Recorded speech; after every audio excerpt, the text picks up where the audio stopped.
கடந்த 2 நாட்களும் நாம் தியானித்துக் கொண்டிருந்தோம்.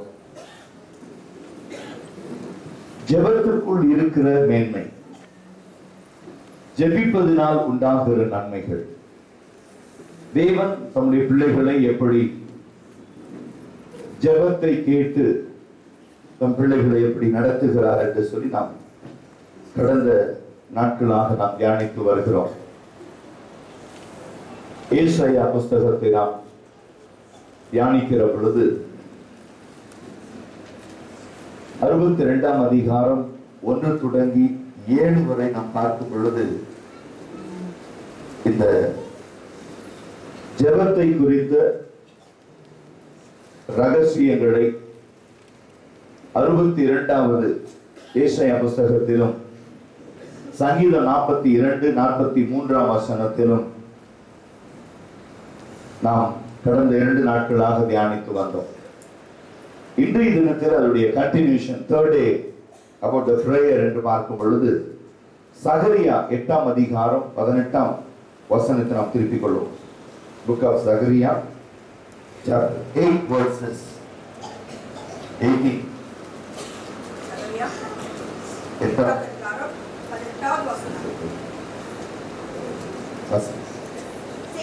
கர்த்தரின் வார்த்தை எனக்கு உண்டாகி, அவர் 4ஆம் மாதத்தின் உபவாசமும் 5ஆம் மாதத்தின் உபவாசமும் 7ஆம் மாதத்தின் உபவாசமும் 10ஆம் மாதத்தின் உபவாசமும் யூதா வம்சத்தாருக்கு மகிழ்ச்சியாகவும் சந்தோஷமாகவும் நல்ல பண்டிகைகளாகவும் மாறி போகும். ஆகையால் சத்தியத்தையும் சமாதானத்தையும் there is 4 key ingredients of any prayer movement. ஜெபிக்கிற எந்த ஜெபத்திற்கும் 4 விதமான ரகசியங்களை இந்த நாளிலே தேவனாகிய கர்த்தர் நமக்கு கற்றுக் கொடுக்க விரும்புகிறார். 1748 ஆண்டுல Jonathan Edward called for concept of prayer. ஜெபத்தை குறித்தான ஒரு கான்செப்ட் 1748 ஆண்டுல அவர் அழைக்கப்பட்டார். Based on this passage, but Edward's lengthy title, after 18th century fashion, summarizes Zechariah's vision for any prayer movement. இந்த சகரியா புஸ்தகத்துல 18 தொடங்கி 23ஆம் வசனம் வரைக்கும் நீங்கள் பார்க்கிற பொழுது இந்த ஜெபத்தை அவர் எப்படியாக நமக்கு கற்றுக் கொடுக்கிறார், இதற்குள் இருக்கிற ரகசியங்கள் என்னன்னு பார்க்கும்போது 4 ingredients இதுக்குள்ள. முதலாவது, first, the prophet Zechariah called for a spirit of hope and urgency on to provide. Prophet Zechariah called for a spirit of hope and urgency to provide. இந்த காரியங்கள் முதலாவது நாம் தெரிந்து கொள்ள வேண்டிய ஒரு முக்கியமான காரியம்.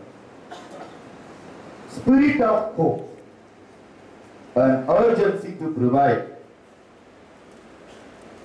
The remnant was told to quit fasting and start fasting. எதை விட வேண்டும், எதை பெற்றுக்கொள்ள வேண்டும் என்று இவர் இதை சொல்லிக் கொடுக்கிறார். ஆனால் இந்த உபவாசத்தின் 4 கான்செப்ட் முடிச்சிட்டு உங்களுக்கு இதுக்குள்ள இருக்கிற ஒரு ரகசியத்தை நான் வெளிப்படுத்துகிறேன். How God would act on their behalf.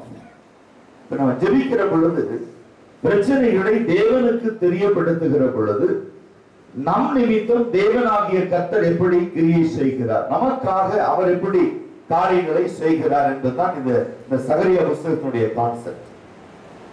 இரண்டாவது, he called for continual prayer with correct agenda. முதலாவது, நான் தேவன் மேல் வைத்திருக்கிற நம்பிக்கை. இரண்டாவது, சரியான ஜெப குறிப்புகள், correct agenda. continual prayer with correct agenda. They were to seek the Lord. Literally, the Hebrew translation, seek the face of the Lord. தேவனுடைய முகத்தை தேடுங்கள். இது ஆவிக்குரிய வாழ்க்கையினுடைய ரகசியம். நீ பல விதத்தில் நாம் ஜெபித்தாலும் நாம் ஜெபிக்கிற பொழுது தேவனுடைய முகத்தை தேடுகிறவர்களாய் நம்ம ஜெபிக்கும் போது தேவனுடைய முகம் நமக்கு காணப்படும்படியாய் நாம் ஜெபிக்க வேண்டும். மூன்றாவது ஒரு காரியத்தை இங்கே பார்க்கிறோம். Third one, they were to encourage one another to join in prayer. மூன்றாவது காரியம் என்ன சொல்றாரு? Encourage one another in join in prayer. ஜெபத்தோடு இணைத்துக் கொள்ளும்படியாய் மற்றவர்களையும் சேர்த்துக் கொள்ள வேண்டும். நான்காவது காரியம், they were to expect an impact through their prayers. Expect an impact through their prayers, so that many would come to see God manifest presence in their lives as He moves among His own. Such developments are to be expected in generation as prayer movements awaken the church to seek God.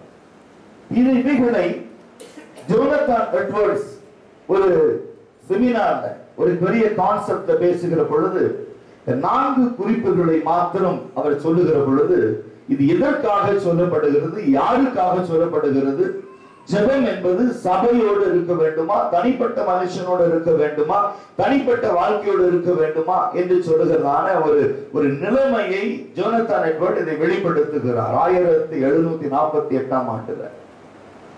ஆனா இந்த காலகட்டங்களுக்கு பிறகு இன்றைக்கும் ஜெபத்தை குறித்து நாம் சபைகளிலே கற்றுக்கொள்ளுகிறோமா என்று சொன்னால் நீங்கள் தான் அதை யோசிக்க வேண்டும். ஞாயிற்றுக்கிழமைகளிலே ஒரு சபை ஆராதனையிலே எப்படி ஜெபிக்க வேண்டும் என்று சொல்லி தேவன் கற்றுக் கொடுக்கிறார் என்று சொன்னால் நாம் எவ்வளவு தேவனுக்கு பிரியமானவர்கள் என்பதை நாம் முதலாவது அறிந்து கொள்ள வேண்டும். ஏன்னா கிறிஸ்தவர்கள் எல்லாருமே ஜெபிக்க தெரிந்தவர்கள் என்கிற கான்செப்ட் முதலாவது மாறணும். ஜெபிக்க அவசியம் உள்ளவர்கள் என்பதுதான் முக்கியம். Essential, every Christian should pray, learn to pray, assist others to pray, join in the prayers, but correct agenda in the prayer, spirit of hope in the prayer.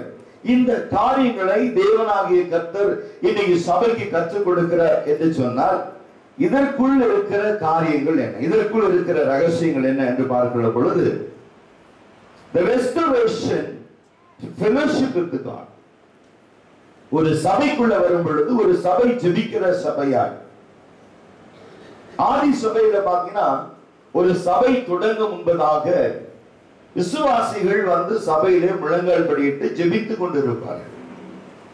எத்தனை மணிக்கு சபைக்கு வராங்கன்னு தெரியாது. அந்த நாட்களில் சபை ஆராதனை என்பது ஏதோ ஒரு 2 மணி நேரம் அல்ல, அல்லது 1 மணி நேரம் அல்ல. செய்திக்கு ஒரு நேரம் கிடையாது. காலையிலே சபை தேவனுக்கு பணிவிடை செய்ய ஆரம்பித்த உடனே, சபை தொடங்கின உடனே அது எப்பொழுது முடியும் என்று ஜனங்களுக்கு தெரியாது. ஆவியிலே பலன் உள்ளவர்கள் தேவனை தொடர்ந்து ஆராதித்துக் கொண்டே இருப்பார்கள். ஆசாரியர்கள் தேவனுக்கு தூபம் காட்டிக் கொண்டே இருப்பார்கள், பலிகளை செலுத்திக் கொண்டே இருப்பார்கள். இப்படியாக இந்த நாள் முழுவதும் தேவனுடைய சமூகத்துல ஜனங்கள் விழுந்து கிடப்பார்கள். அதற்காக தான் தேவனாகிய கர்த்தர் பரிசுத்த ஓய்வு நாள் என்று சொல்லி ஜனங்கள் இதுல நீ வேற எந்த ஒரு வேலையும் செய்ய வேண்டாம், உன் தேவனாகிய கர்த்தர் ஒருவருக்கே நீ ஆராதனை செய்வாயாக என்று சொல்ல அந்த வார்த்தையின்படி ஜெப நிலையிலே ஒரு மனிதன் சபைக்குள் வரும் பொழுது, ஜெபிக்கிற பொழுது தேவனாகிய கர்த்தர் ஜெபத்தின் வழியாக ஒரு மனுஷனோடு அல்லது ஒரு பெண்ணோடு கூட தேவன் எப்படி பேசுகிறார் என்பதுதான் அந்த நாட்களிலே ஒரு பெரிய கான்செப்டாக இருந்தது. ஆனா அந்த வழக்கத்தை பிசாசானவன் கொஞ்சமாய் மாற்றி ஜனங்களுக்கு வசனம் தேவைப்பட்டது. ஆனால் அந்த வசனத்தை சுதந்திரிப்பதற்கான இருதயத்திலே இடத்தை அவன் குறைத்து விட்டான். வேதம் சொல்றது இருதயத்திலே சுத்தம் உள்ளவர்கள் பாக்கியவான்கள். Those who clean up their hearts, they can worship the Lord. இருதயத்தை சுத்தப்படுத்துகிறவர்கள். அப்ப ஜெபம் ஒரு சபைக்குள் வந்து நாம் ஜெபிக்கிற பொழுது இந்த ஜெபம் நம் இருதயத்தை சுத்திகரிக்கிறது, தேவனை ஆராதிக்க வைக்கிறது. ஆராதித்து முடித்த பிறகு நம்முடைய இருதயத்திலே சுத்தம் பண்ணப்பட்ட இருதயத்திலே ஒரு நிறைவான ஒரு நிலைமைக்குள் ஒவ்வொரு விசுவாசியும் கடந்து போவதுதான் பிதாவினுடைய திட்டமும் அவருடைய நோக்கமுமா இருக்கிறது. இதைத்தான் சகரியா சொல்லுகிறான் ஜெபத்துல. ஒரு சபையாகிய நீ ஏதோ வந்தோம், வசனத்தை கேட்டோம், ஆராதனை முடிந்தது, மாதத்துல ஒரு நாள் ராபோச்சனம் என்று சொல்லி நாம் கடந்து விடாதபடிக்கு நாம் சபைக்குள் வருவதற்கு முன்னும் சபைக்கு வந்த பின்னும் நாம் ஜெபிக்கிறவர்களாக இருக்க வேண்டும். Individual prayers. பல நாட்கள்ல பாத்தீங்கன்னா சபை என்று சொன்ன சபைக்கு என்று நேரமே கிடையாது. பாருங்க, அப்போஸ்தலர் நடவடிக்கைகள் 3ஆம் அதிகாரத்தை எடுத்துக்கொள்ளுது. அது என்ன இருக்கிறது வாசிங்க பார்க்கலாம். Acts chapter 3.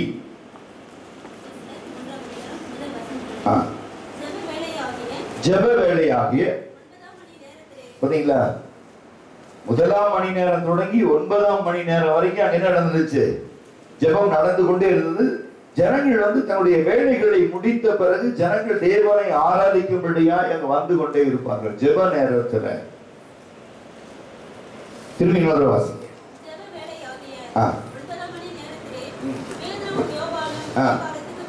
பாத்தீங்களா? Now Peter and John went up to the temple at the hour of prayer, to the 9th hour என்று இருக்கு. தேவாலயம் என்கிற வார்த்தைக்கு பதிலாக இங்க என்ன இருக்கு? hour of prayer, hour of prayer. இப்ப அவங்க தேவாலயத்துக்கு எதுக்கு போறாங்க? ரெண்டு பேரும் ஜெப நேரத்துக்கு எதுக்கு போறாங்க? அதை நாம் புரிந்து கொள்ள வேண்டும். அதான் ஆவிக்குரிய வாழ்க்கையினுடைய ரகசியம். இங்கே at this early point in the history of the church, the Jewish Christians were still praying in the temple. The 9th hour, about 3 p.m. 3 மணி மத்தியான வேளையில அவர்கள் ஜெபிக்கும்படியாக தேவாலயத்துக்கு போகிறார்கள். 3ஆம் மணி, அதாவது நம்முடைய இங்கிலீஷ் டைமிங் 3 p.m. அங்க வந்து 9th hour. ஜூயிஷ் கேலண்டர்ல, ஜூயிஷ் கிளாக்ல 9th hour என்று இருக்கு. 9ஆம் மணி நேரம் இருக்கிறது. அப்போ இந்த சபை அந்த நாட்களிலே சபை வெற்றி அடைவதற்கான காரணம் ஜெபிக்கும்படியாக போகிறார்கள். ஜெப வேளைக்குள்ளே போகிறார்கள். ஜெபிக்க போகிற பொழுது என்ன நடக்கிறது? அங்க சபைக்குள்ள இல்ல, சபைக்கு வெளியே அமர்ந்திருக்கிற ஒரு மனுஷனை கூட நீ சுகமாக்க முடியும். Not only in the church, even outside of the church. That is the secret in this concept. இதுல வந்து பாத்தீங்கன்னா the lame man healed இருக்குது heading. ஆனா எப்படி சுகமானான், எந்த இடத்துல சுகமானான்ங்கிறது ரொம்ப முக்கியமான ஒரு கான்செப்ட். இன்னைக்கு நாம் என்ன நினைக்கிறோம்? ஒரு சுகம் பெற வேண்டும் என்றால் நாம் கிறிஸ்துவுக்குள், அதாவது சபைக்குள் வர வேண்டும் என்று நினைக்கிறோம். ஒரு ஹீலிங்காக நீ சபைக்கு வர வேண்டிய அவசியம் இல்லை. அது சபைக்கு வெளியே கூட நடக்கும், உங்களை கொண்டு என்னை கொண்டு. ஆனா சபைக்குள் என்ன நடக்கிறது, சபைக்கு வெளியே என்ன நடக்கிறதுன்னு புரிஞ்சுக்கணும். வேதத்தை எடுத்து பாருங்க. சபைக்கு வெளியே நடந்த ஒரு அற்புதம் அந்த மனுஷனை சபைக்குள் கொண்டு வருது. இங்க என்ன நடக்குது? இன்னைக்கு the current topics, இந்த recent concept எப்படி இருக்குன்னு பாத்தீங்கன்னா, சபைக்குள் அற்புதம் நடக்குது, ஜனங்க வெளியே போறாங்க. அங்க சபைக்கு வெளியே அற்புதம் நடக்குது, ஜனங்க சபைக்குள்ள வராங்க. எது வேணும் இன்னைக்கு? எது வேணும்? அற்புதத்துக்காக, நீ பெற்றுக்கொண்ட நன்மைக்காக தான் நீ சபைக்குள்ள வர. தேவன் உனக்கு கொடுத்த கிருபைக்காகத்தான் நீ சபைக்குள்ள வந்து அவரை துதிக்கும்படியாக நீ கடந்து வருகிறாய். இந்த இடத்துல வேதத்தை எடுத்து வாசி பாருங்க. அந்த மனுஷனை 7ஆம் வசனத்தை வாசி பாருங்க. 3ஆம் அதிகாரம் 7ஆம் வசனம்.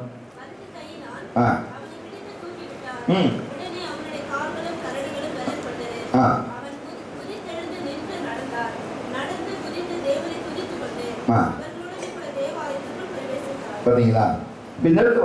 வேதத்தை எடுத்து வாசிக்கும் பொழுது இதுல அவன் சொல்லுகிற ஒரு காரியம் ரொம்ப முக்கியம். So he leaping up stood and walked and enter the temple with them, walking, leaping, and praising God. Praise the Lord. This is what is needed in the present life, Christian life. இன்றைக்கு நாம் எதிர்பார்க்கிற இந்த கடைசி கால ஊழியத்தில் தேவன் எதிர்பார்க்கிறதான காரியம் ஒரு ஜெபிக்கிற கிறிஸ்தவர்களாய், சபைக்கு வெளியும் சபைக்குள்ளும் ஜெபிக்கிற கிறிஸ்தவர்களாய் நாம் மாற வேண்டும், ஜெபிக்கிறவர்களாய் இருக்க வேண்டும் என்று சொல்கிறார். இது இந்த காரியத்தை இந்த 4 எழுதிட்டீங்களா? இப்ப எபேசியர் புத்தகத்தை திருப்பி கொடுங்க. புக் ஆஃப் எபேசியன்ஸ் 3ஆம் அதிகாரம் வசனம் 14 தொடங்கி நீங்க பாத்தீங்கன்னா அது சொல்லப்படுகிற ஒரு காரியம்.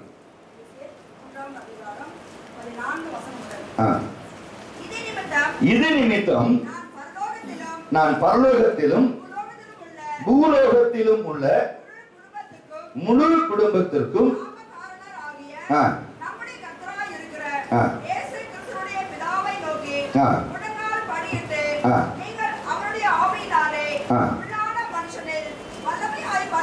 உள்ளான மனுஷனில் வல்லமையாய் பலப்படவும் விசுவாசத்தினாலே கிறிஸ்து உங்கள் இருதயங்களில் வாசமாய் இருக்கவும் வேரூன்றி சகல பரிசுத்தவான்களோடு கூட கிறிஸ்துவினுடைய அன்பின் அகலமும் நீளமும் ஆழமும் உயரமும் இன்னதென்று உணர்ந்து வல்லவர்களாகவும்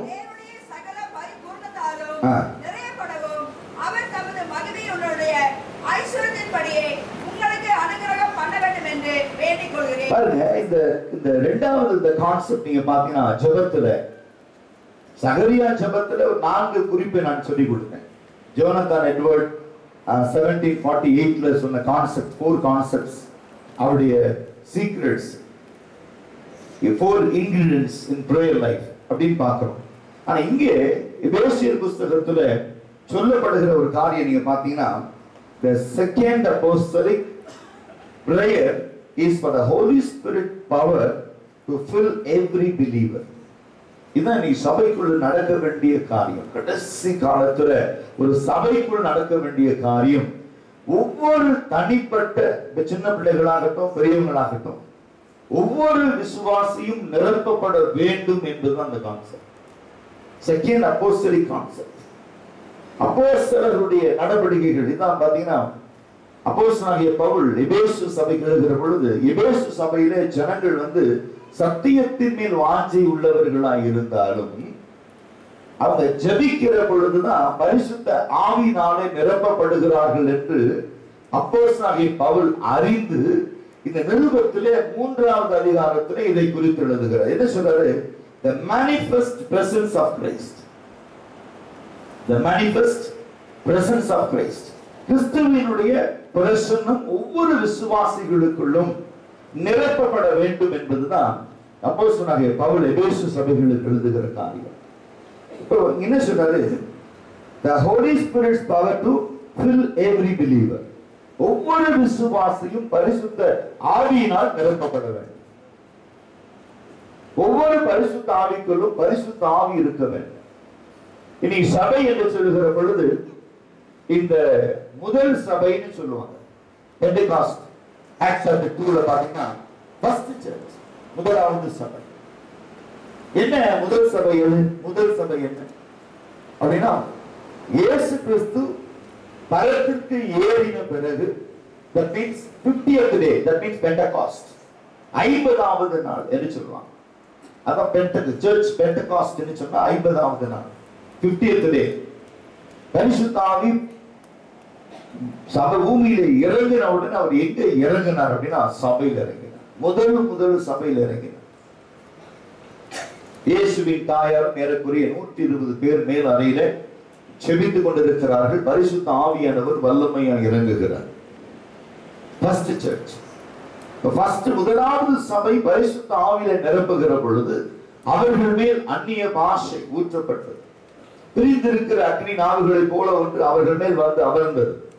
அவர்கள் தங்களை மறந்தவர்களாய் ஆவியிலே அந்நிய பாஷையிலே தங்களுக்கு தங்களுடைய பாஷைகளின்படியே பேச ஆரம்பித்தார்கள். That means not individual, everyone speaking tongues.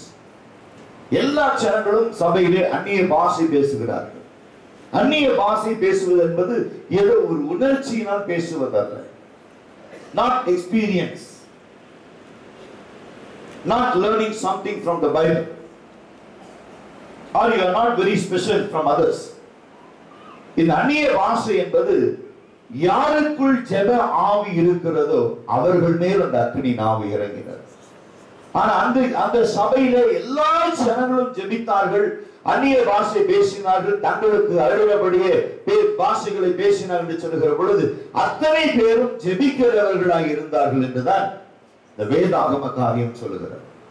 இந்த செகண்ட் அப்போஸ்தலிக் பிரேயர், அப்போஸ்தல நடவடிக்கைகள் இரண்டாவது கான்செப்ட் என்று சொன்னால், நீ சத்தியத்தை அறிந்தவனாய் இருக்கலாம், கிறிஸ்துவனாய் இருக்கலாம், ரட்சிக்கப்பட்டவனாய் இருக்கலாம், ஞானஸ்தானம் பெற்றவனாய் இருக்கலாம், சபையிலே மூப்பராய் இருக்கலாம், போதகராய் இருக்கலாம், யாராக வேணாலும் இருக்கலாம். ஆனால் உனக்குள் இந்த ஆவியினால் உண்டாகிற வல்லமை உனக்குள் இல்லை என்றால், the power of spirit empower your life, உன் வாழ்க்கையை புதுப்பிக்கவில்லை என்றால், உன்னை வல்லமைப்படுத்தவில்லை என்றால், நீ ஜெபத்தில இல்லாதவனாய் இருப்பது, நீ சபையிலே you are not a count in the church.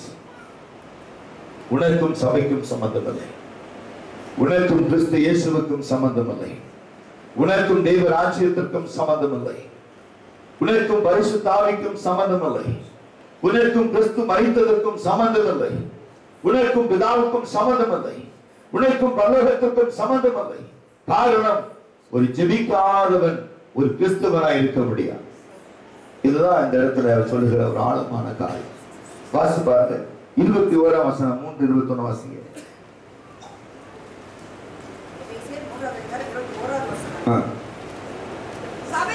சபையிலே பாத்தீங்களா, சபையிலே, அதாவது நீ நினைக்கலாம் ஜெபத்திற்கும் சபைக்கும் என்ன சம்பந்தம் என்று சொல்லி. நாங்கள் வளர்ந்த சபை, நான் வாலிபனா இருந்த பொழுது நான் வளர்ந்த சபையில சபை தொடங்குறது 8:30 மணிக்கு தொடங்கி 12 மணிக்கு முடியும்.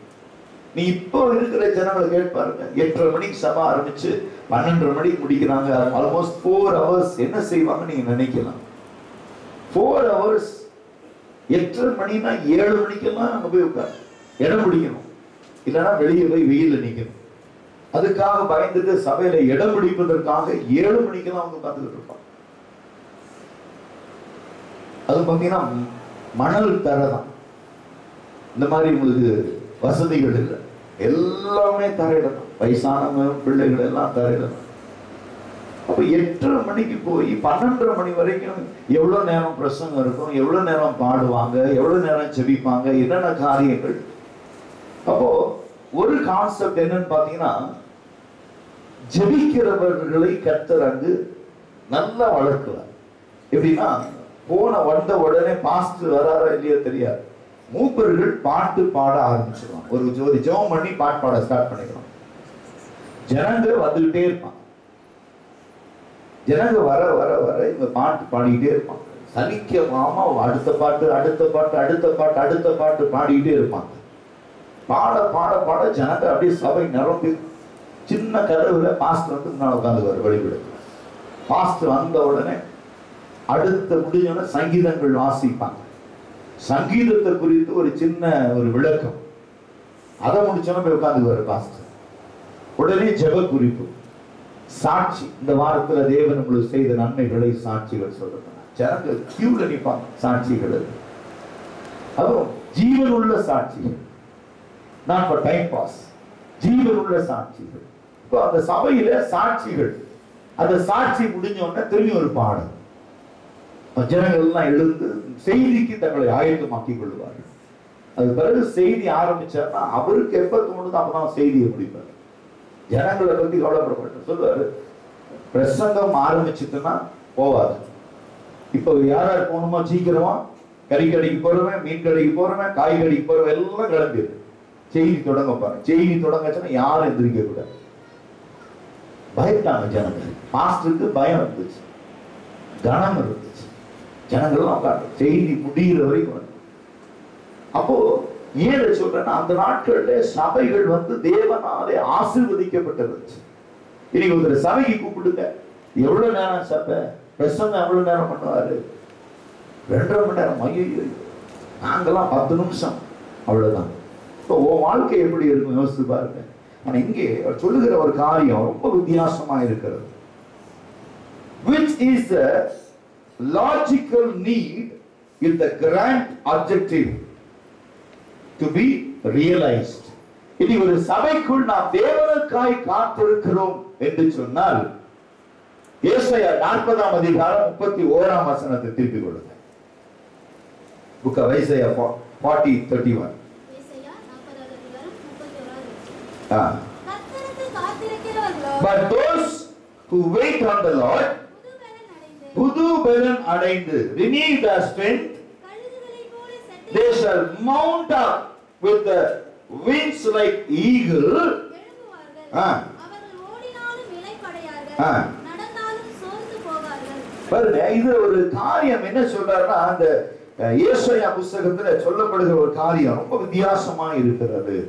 கர்த்தருக்கு காத்திருக்கிறவர்கள், கர்த்தருக்கு காத்திருக்கிறவங்க. அப்ப இந்த இடத்துல சொல்லப்படுகிற காரியங்கள் நீங்க பாத்தீங்கன்னா, யார் அவருக்காய் காத்திருப்பார்கள், யார் அவருக்காக காத்திருப்பார்கள், எப்படிப்பட்ட நிலைமையில காத்திருப்பார்கள். இங்க ஒரு காரியம் நான் சொல்லிக் கொடுக்குறேன் உங்களுக்கு, ஒரு முக்கியமான காரியத்தை சொல்லிக் கொடுக்குறேன். Wait on the Lord.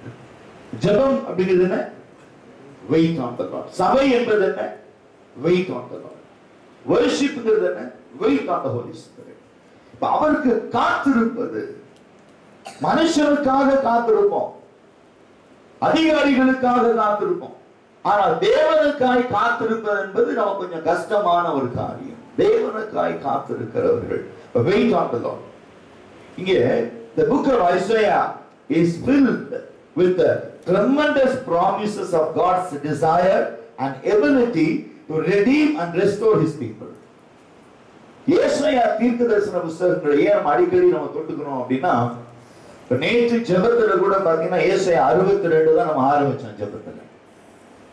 ஏசாயா புத்தகத்திலே சொல்லப்படுகிற அநேக காரியங்கள் பாத்தீங்கன்னா, ஏசாயா எதற்காக ஒரு புத்தகத்தை அவன் எழுதுகிறான், இந்த புத்தகத்தை ஏன் நம்ம ஒரு ஒரு பிரீஷியஸ் வச்சுக்கணும் அப்படின்னு சொன்னா, the book of Isaiah is filled with tremendous promises of God's desire and ability to redeem and restore his people. Redeem and restore. விடுவிக்கவும் பாதுகாக்கவும். இது வாசிப்பா 27 வாசிப்பா 40ஆம் அதிகாரம் 27. யாக்கோபே, இஸ்ரவேலே,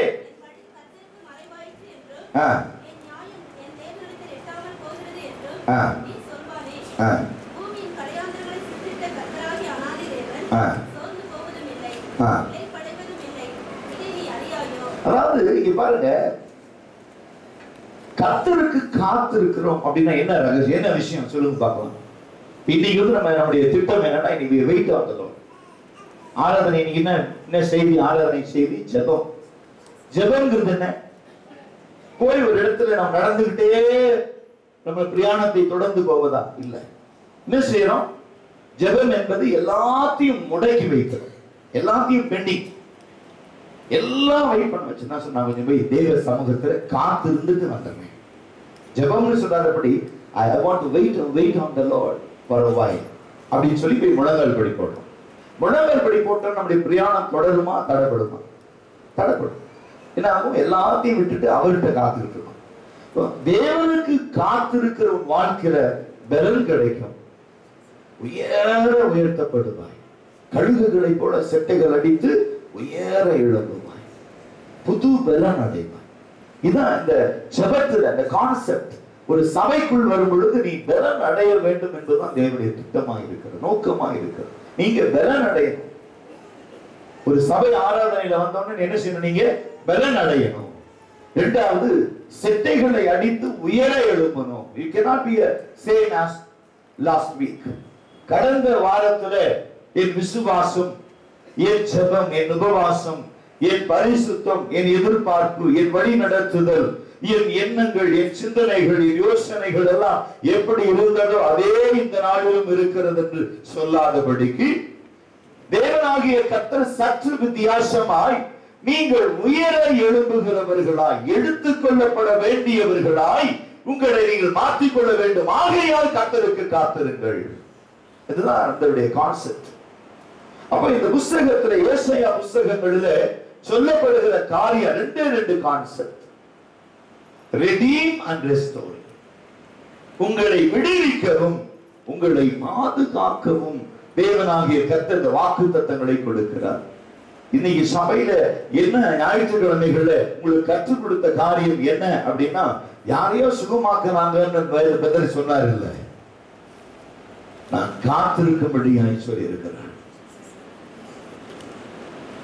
I want to wait on the Lord.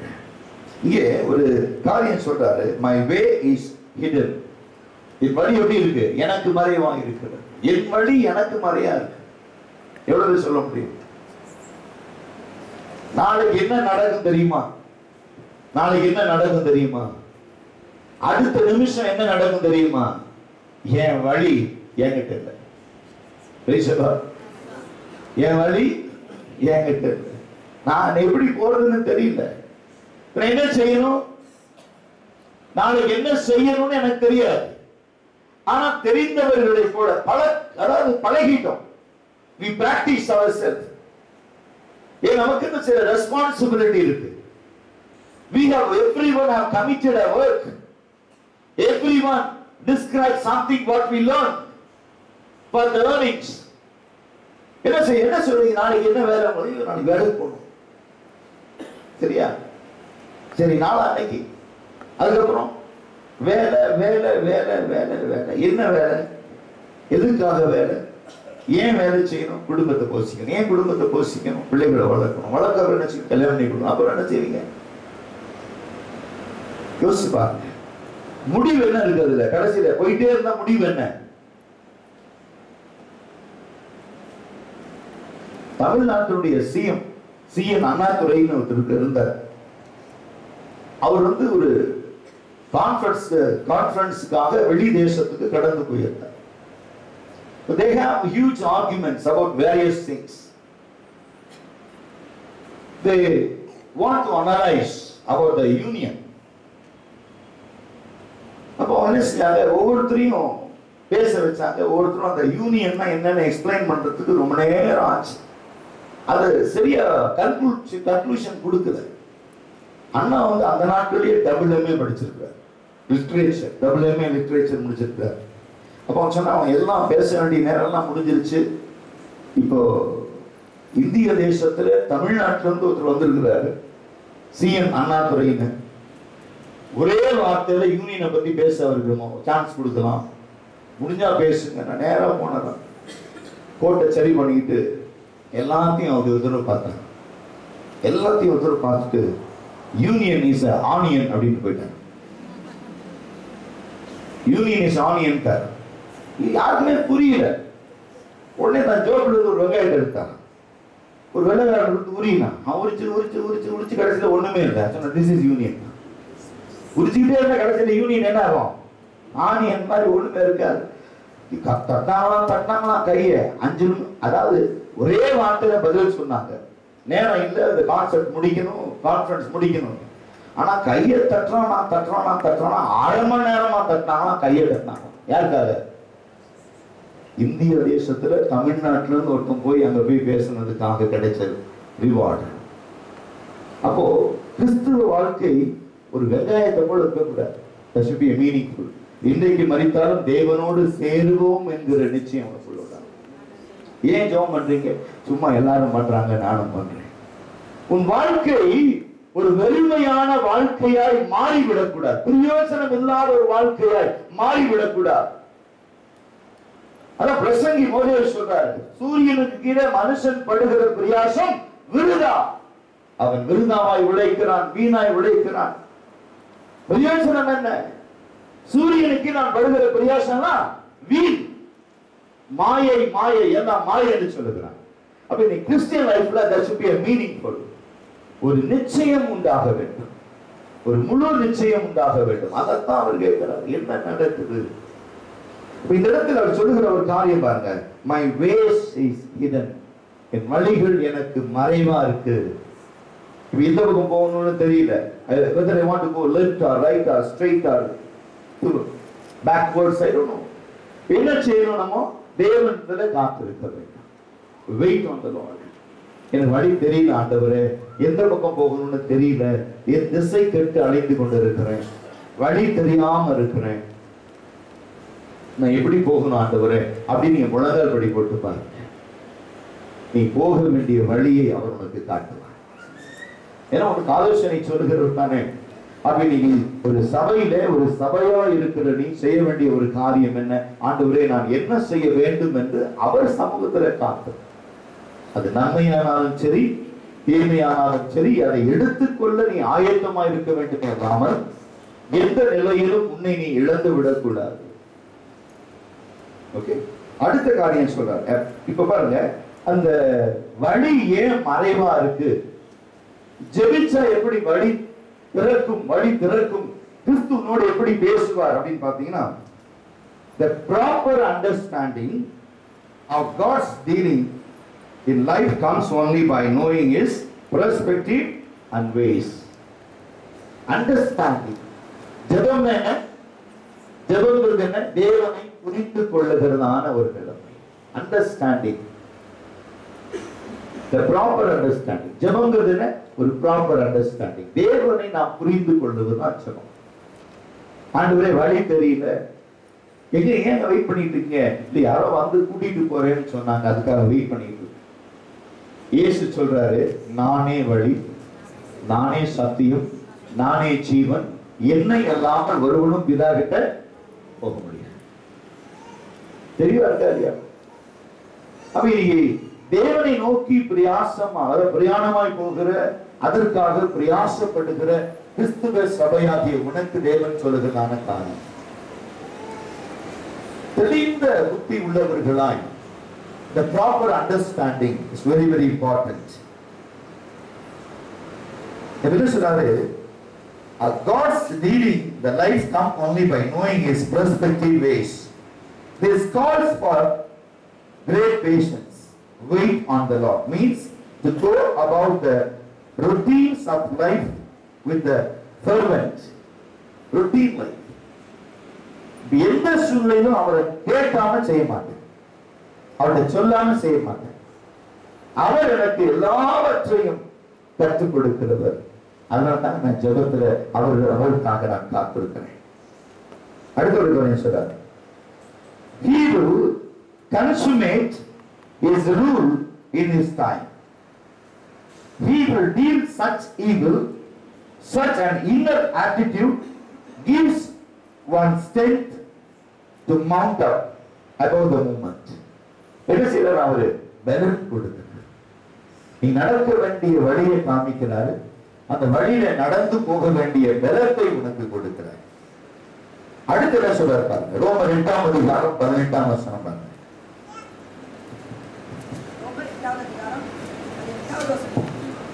ஆதலால் இக்காலத்து பாடுகள் இனி நம்மிடத்தில் வெளிப்படும் மகிமைக்கு ஒப்பிடத்தக்கவைகள் அல்ல என்று எண்ணுகிறேன்.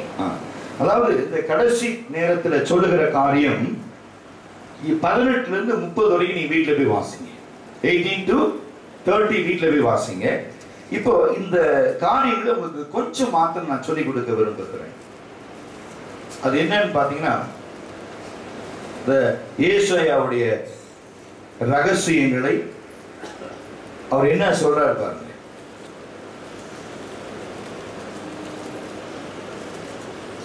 This book, even though they walked away from God and His ways, yet the Lord in His gracious mercy brought His people back to Himself and healed them. சுகமாக்குகிறதாய், அதாவது இந்த செப வாழ்க்கை அப்படிங்கிறது உங்களை ஒவ்வொரு நாளும் சுகமாக்கி கொண்டிருக்கு. காயம் பட்டிருக்கிற நம்முடைய காயங்களை சுகமாக்குகிறது. இப்ப திரும்பியும் ஓவரால் நான் சொல்றேன் பாருங்க. The book of Isaiah is filled with tremendous promise of God's desire and ability to redeem and restore his people. Even though they walked away from God and his ways, yet the Lord is gracious mercy brought his people back to himself and healed them. If you are a loved one has walked away from God or feel broken or needy, know that the Lord's desire deeply restore you to relationship with himself. நீங்களாகட்டும் உங்களை சார்ந்தவர்களாகட்டும் ஒரு இடத்திலிருந்து கைவிடப்பட்டவர்களாய், தள்ளப்பட்டவர்களாய், தூக்கி எறியப்பட்டவர்களாய், கலங்கி நிற்கிறவர்களாய் நீங்க இருந்தீங்கன்னா கூட நீங்க செய்ய வேண்டிய ஒரு காரியத்தை அவர் சொல்றாரு. நீங்களாகட்டும் உங்களுக்கு வேண்டியவர்களாகட்டும் யாரா இருந்தாலும் சரி, என்ன சொல்றாருங்க, your loved ones has walked away from God's or feel broken or needy. உடைக்கப்பட்டதை போல நீங்க உணர்ந்தீங்கன்னா என்ன சொல்றாரு, அப்படி ஒரு நிலைமை வரும் பொழுது the Lord's desire deeply to restore you to relationship with himself. Receive these verses as a promise for you today, inviting you into the loving arms of Jesus Christ. இந்த ஜெபம் என்ன செய்யணும், அவருடைய பலத்த கரத்திற்குள் உங்களை சேர்த்துக் கொள்ளுங்கள். திரும்பி இதை மட்டும் மனசுல வச்சுங்க. Invite you into loving arms of Jesus. அன்புள்ள கரத்திலே உங்களை அணைத்துக் கொள்ளுகிறவராக இருக்கிறார். எவ்வளவு பேர் நம்பிக்கை வச்சிருக்கீங்க, நான் கைவிடப்பட்டவன், நான் கைவிடப்பட்டவள், என்ன எல்லாரும் தூக்கி எறிஞ்சிட்டாங்க, I don't have anyone in this world, I am all alone, nobody is care and concern for me அப்படின்னு சொல்றவங்களுக்கு ஒரே ஒரு இடத்தை இயேசு கொடுக்கிறார். அப்படி அன்பான இருதயத்துல உங்களை அரவணைத்துக் கொள்ளுகிறவராக இருக்கிறார். இதுதான் அந்த ஜெபத்தினுடைய ஒரு மேன்மை. ஜெபம் என்ன செய்யுது, உங்களை கிறிஸ்துவின் பக்கமாய் கிறிஸ்துவோடு சேர்த்து உங்களை அணைச்சுக்கொள். இப்ப இங்க அதே வசனத்தை கொஞ்சம் வேறு விதமா சொல்லி கொடுக்கிறார் பாருங்க. Wait on the Lord, know that nothing in your life is hidden from him. Wait on the Lord. நீங்கள் கர்த்தருக்கு காத்திருக்கிற பொழுது know that nothing in your life is hidden from him. உங்க வாழ்க்கையில அவர் மறைப்பதற்கென்று எதையும் வைக்கல. இப்ப எல்லாமே எப்படி இருக்கு, வெளியரங்கமாய் தெளிவாய் வெளியரங்கமாய் எதையுமே அவர் மறைக்கல. சொல்றாரு, தம்முடைய ஊழியக்காரனுக்கு எதையும் மறைக்க மாட்டார். உங்களை விசுவாசின்னு சொல்றதை விட உங்களை என்னன்னு சொல்ல ஆசைப்படுறாரு, சிநேகிதன் அல்லது என் ஊழியக்காரன் சொல்லுகிறார். ஊழியக்காரன் சொல்லும்போது எல்லாரும் ஊழியக்காரங்களா இருந்தா அப்ப யாருக்கு யார் ஊழியம் செய்யறது நினைக்காதீங்க. ஒருவனில் ஒருவன் மேற்பட்டவன் அல்ல, எல்லாரும் கிறிஸ்துவுக்குள் இருக்கிறவர். சரி, யாரையும் மேற்பட்டவர்கள் அல்ல. இப்ப நான் ஒரு பாஸ்டரா இருக்கேன்னு சொன்னா எனக்கு சண்டே நான் ஒரு வெளிய இடத்துக்கு போறேன்னு சொன்னா அங்கேயும் நான் பாஸ்டரா இருக்கணும்னு அவசியம் இல்லை. ஊழியக்காரனா இருந்தா கூட ஒரு இங்கிருந்து வேற இடத்துக்கு டிராவல் பண்ணும்போது அந்த இடத்துல போய் நான் தான் ஊழியக்காரன்னு சொல்ல முடியாது. பல சூழ்நிலைகளிலே நம்ம ஆரம்பத்தில் நம்மளை பத்தி யாருன்னு தெரியாது. போனோடனே ஊழியக்காரனா சரி நீ பேசணும்னு சொல்ல மாட்டேன். எங்களும் ஏதாவது பேசி சபையை உடைச்சிருவானோ, சபையை குழப்பிடுவானோ பயப்படுவாங்க. ஃபர்ஸ்ட் போனோடனே நீ ஊழியக்காரரா? ஆமா ஆமா சரி சரி. எந்த ஊழியக்காரரு? உங்களுடைய டாக்டர் என்ன? இதுதான் முதல்ல கேட்கிற கேள்வி. உங்களுடைய உபதேசம் என்ன?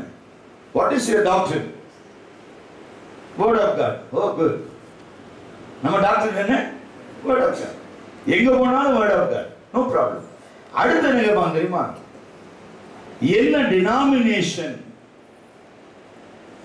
இண்டிவிஜுவல் ஆக்செப்டா இல்ல அசம்பிளிஸ் ஆஃப் காடா இல்ல பெண்டகாஸ்டல் மிஷனா, என்ன denomination, word of God right. அதுக்கு அடுத்தது என்ன?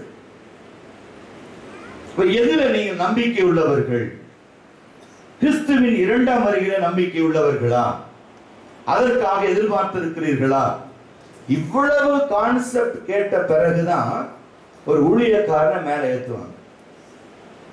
ஆனா நம்ம கொஞ்சம் வித்தியாசமானவங்க. கர்த்தர் சித்தமானால் அடுத்த வாரம் அதுக்கு அடுத்த 20ஆம் தேதி மலேசியால இருந்து ஒரு பாஸ்டர் டீம் வராங்க. கர்த்தர் சித்தமானால், ஏன்னா அவங்க 18th வரை நான் நினைச்சேன் 18th எல்லாம் அவைலபிள் இல்லை. 20th வேணா என் சபைக்கு வாங்க, சபையில வேணா பேசுங்க. யாருன்னு தெரியாது, நான் அவரை பார்க்கல, அவர் என்ன பார்க்கல. தைரியமா ஓடுறேன்னா பின்னால் நம்மகிட்ட அந்த கான்செப்ட் இருக்கு. பிரைசலா, பட்டம் எவ்வளவு தூரம் போனாலும் நூல் எங்கிட்ட தான் இருக்கு, இறக்கிடுங்க. பிரைசலா, புரியுது உங்களுக்கு? அவன் தைரியம் பயப்படுறது இல்லை. நீ என்ன வேணா அவன் நூலை ஓடு போட்டு, பட்டம் எவ்வளவு தூரம் வரணும் பட்டம் கடைசியில் போனா இருக்கு பார்த்தீங்களா நம்மகிட்ட தான். அதாவது கன்க்ளூஷன் மெசேஜ் இழுத்து உட்காரச்சு. பட்டத்தை இறக்கிடும், இல்லைன்னா உடனே பறக்க விடுவோம், வேணும்னா பறக்க விடுவோம், உடனே இறக்கி வச்சிருவோம். அந்த கான்செப்ட், அதாவது அந்த கான்செப்ட் உங்களுக்கு தெரிஞ்சாதான் பயப்படணும், இல்லைன்னா பயப்பட வேண்டாம், அவசியமே இல்லை. கான்செப்ட் தெரியலன்னா நீங்க செய்ய வேண்டாம். இல்லைங்க பயமா இருக்குங்க, நீங்க வேற ஏதாவது சபையை பார்த்து போய் பேசுங்க, நீ எதை வேணாலும் பேசு. ஆனா தேவையானது ஒண்ணுதான், அதை பேசலைன்னா கஷ்டம். நீ நிறைய நேரங்களில் ஜனங்க என்ன நினைக்கிறாங்க, ஒரு ப்ராஸ்பரிட்டி பத்தி சொன்னோன்னா ஜனங்க அவர் பின்னால ஓட ஆரம்பிச்சிருவாங்க. நான் சொல்றேன், ப்ராஸ்பரிட்டி வேணும், காத்து. வாழ்க்கையில நீ உயர்த்தப்படணும், காத்து. உருவாக்கப்படணும், காத்து. உன்னதங்களிலே நடத்தப்பட வேண்டும், காத்து. அவர் சமூகத்துல காத்து. See, everyone try to become a pastor overnight. ஒரு வேதாகமம் இருந்தா நீ பிரசங்கி ஆகலாம், ஆனால் நீ can be a preacher but now you are not a teacher. ஆனா இன்னைக்கு பாத்தீங்கன்னா எல்லா சபையிலும் ஒரு சண்டே ஸ்கூல், ஒரு வீட்டுக்கு ஜெபம் பண்ண போறேன், அந்த பையன் சண்டே ஸ்கூல் போறான், அந்த அம்மா சொல்றாங்க என்கிட்ட, பாஸ்டர் ஒரு வேடிக்கை கேளுங்க. தம்பி சொல்லுவான், சண்டே ஸ்கூல்ல போன வாரம் நடந்தது என்னன்னு சொல்லு. ஒரு கதை சொல்லியிருக்காங்க பைபிள்ல இருந்து பாருங்க. தானியேலுடைய சிங்க கெபியில, the lions den தான் பைபிள்ல இருக்கு, நம்ம படிக்கிறாங்க. சிங்க கெபியிலே தானியேலை போட்டார்கள், அங்கே கரடி, சிங்கம், புலி எல்லாம் இருந்தது. அந்த அம்மா இந்த டீச்சர் நமக்கு தெரியாது. இந்த பையன் எல்லாம் கேட்டுட்டு ஆன்னு முட்டை முடிஞ்சோன்னா முட்டை கிடைக்கும் பாருங்க. அந்த பிள்ளை எல்லாம் பார்த்துருக்கான் இருக்கு. இவன் பாரு, நம்ம சர்ச்சுக்கு வர பையன், பாட்டி கூட போயிருக்கிறான் அந்த சபைக்கு. நம்ம சொல்லிட்டான், நீ இப்போ அங்கே சண்டே ஸ்கூல் இல்லை பாட்டி, உன் கூடயே வரேன், எங்கள் சபையில் எங்கள் அம்மா அப்பா கூட தான் போய் உட்காருவேன், நீ என்ன பாட்டி துரத்துற, நீ இல்லை நீ அங்கே சண்டே ஸ்கூலுக்கு போ, கதையெல்லாம் சொல்லுவாங்க, சாக்லேட் கொடுப்பாங்க, சரி போ. இவன் உட்காந்துருக்கான். இவன் கேட்டானா, miss sorry miss, the lions den only lions are available, not the bear and tigers. அந்த மாதிரி சிங்கம், புலி, கரடி எல்லாம் இருந்துச்சு. ரொம்ப பயப்படுத்தி இவன் ஒரே வார்த்தையை சொல்லிட்டான், சிங்கம் தான் இருந்துச்சு, சிங்கத்தின் வாயை கர்த்தர் கட்டினாக இருக்கிறார். ஏய் சும்மாரு. அவன் பாட்டு புக் எடுத்து பையன் எடுத்து விறுவிறுன்னு பாடிட்டு உட்காந்தான். பாதி சண்டே ஸ்கூல்ல சபை நடந்துகிட்டு இருக்கு, இங்கே கதை நடக்குது, பாட்டிக்கும் பேரணும். ஏன்டா அவன்கிட்ட போட ஆரம்பிச்சான். அவன் சொல், சும்மாரு பாட்டி, அந்த பொம்பளைக்கு ஒண்ணுமே தெரியல, வேற கதை விட்டுக்கிட்டு இருக்கு, எங்க பாஸ்டர் தான் காதை பிடிச்சி வெளியே தொத்திருப்பாரு அந்த அம்மாவை. இந்த கொந்தம்மா உளுந்து சிரிக்குது. நான் போய் அன்னைக்கு ஜெபத்துக்கு போறேன், அந்த அம்மா சொல்றாங்க, பாஸ்டர் இந்த மாதிரி ஒரு கூத்து பண்ணிட்டான் பாஸ்டர், ஆனாலும் நீங்க உங்க பிள்ளைகளுக்கு ரொம்ப தான் இடம் கொடுத்துருக்கீங்க பைபிள்ல. நல்லதுதானே? யாரும் தப்பிக்க முடியாது, யாரும் தப்பிக்க முடியாது. ஏன்னு சொன்னா அது நான் சொல்லி தான் வளர்த்துக்கிட்டு இருக்கேன். ஏன்னா சண்டே ஸ்கூல் கதை சொல்லியிருக்கேன், உங்களுக்கு தெரியுமா? ஒரு சண்டே ஸ்கூல்ல ஒரு டீச்சர் வந்து பாடம் எடுக்கிறாங்க. அது என்ன பாடம்னா 5 அப்பமும் 2 மீனும். அன்னைக்கு கதை தான். உடனே இந்த மிஸ் ரொம்ப கதையை நல்லா ஒரு தடவை 4 தடவை படிச்சுக்கிட்டு பசங்க முன்னால சொல்றாங்க. என்னன்னு சொல்றாங்க பாருங்க, ஏசாமி மலை பிரசங்கம் பண்ணாரு, ரொம்ப முக்கியமானது மலை பிரசங்கம். காந்தியை கூட அதான் இம்ப்ரெஸ் பண்ணிச்சான். மலை பிரசங்கம் தான் காந்தி இம்ப்ரெஸ் பண்ணிச்சு. அவர் மேத்யூ 4, 5, 6 ரொம்ப மெடிடேட் பண்ணி வச்சிருக்காரு. அதுதான் அவர் அகிம்சைக்கு ஒரு நிலையா இருந்துச்சுன்னு சொல்றார், ஒரு இடத்துல சொல்றார். அப்ப எல்லாம் சொல்லிட்டு மலை பிரசங்கம் 3 நாள் இரவும் பகலும், ஜனங்களுக்கு தூக்கம் வரல, பசிக்கல, அப்படியே சத்தியத்தை கேட்டு உட்கார்ந்துகிட்டு இருக்காங்க. ஏசாமி எவ்வளவு நாள் சத்தியம் சொல்ல முடியும்? 3 நாள் முடிந்த பிறகு சொன்னாராம், இவர்கள் எல்லாம் போகணும், வழியில சோர்ந்து போவாங்க, தம் சீசர்களை தாம் சோதிக்கும்படி சொல்லுகிறார், நீங்கள் இவர்கள் சாப்பிடுகிற அப்பத்தை நீங்களே ஆயத்தப்படுத்துங்கன்னு சொல்றாரு. எல்லா சீசரும் சொல்றாங்க, இவ்வளவு பேர் சாப்பிட, 5000 பேர் சாப்பிட எங்க போறது, 200 பணத்துக்கு வாங்கினா கூட முடியாதே அப்படின்னு அந்த சின்ன பிள்ளைகளுக்கு புரியுற மாதிரி கதை சொல்லிக்கிட்டு இருக்காங்க. அப்ப அந்திரேயா என்கிற ஒரு சீசன் அந்த கூட்டத்தின் வழியாய் கடந்து வருகிற பொழுது ஒரு சிறு பையன் தன்னுடைய தனக்கென்று வைத்திருந்த 2 மீனும், நாம சொல்றாங்க the fried fish, 2 fried fish and 5 loaf of bread, 5 அப்பங்கள் என்று சொல்றாரு. அதுதான் இருக்கணும்னு அவன் சொன்னான். விசுவாசத்தோட கொண்டு ஏசாமி கிட்ட கொடுத்தோன்னே அவர் அதை ஆசீர்வதித்து கொடுத்தார். அதை ஜெபம் பண்ணி கொடுத்தார். அதுதான் ரொம்ப முக்கியம். அதை வானத்தை அண்ணாந்து பார்த்து ஜெபம் பண்ணி அது சீசனில கொடுத்து இதை எல்லாத்தையும் பந்தி இருக்க செய்து அவங்களுக்கு அதை கொடுங்கன்னு சொல்றாரு. உடனே எல்லாம் சாப்பிட்டாங்க பாருங்க. 12 கூட நிரம்பி எடுத்தாங்க. எவ்வளவு பேருக்கு கதை புரிஞ்சிச்சு? நம்ம இயேசு யாரு? அற்புதம் செய்தவரா? எல்லாரும் சத்தம் அல்லேலூயா சொல்லுங்க. அல்லேலூயா. அங்க ஒண்ணு இருக்கு சண்டே ஸ்கூல்ல, கொஞ்சம் நீட்டமா வால் இருக்கிறது. அது கேக்குது, ஏன் டீச்சர் 5 அப்பத்தை 5000 பேர் சாப்பிட முடியுமா அப்படின்னு கேட்டாங்க. Hey, such a big bread here. Sit down. டீச்சருக்கு இந்த அம்மாவே அரைகுறையா படிச்சுட்டு வந்து நின்றுகிட்டு இருக்கு. ஒரு கேள்வி கேட்டா எப்படி இருக்கும்?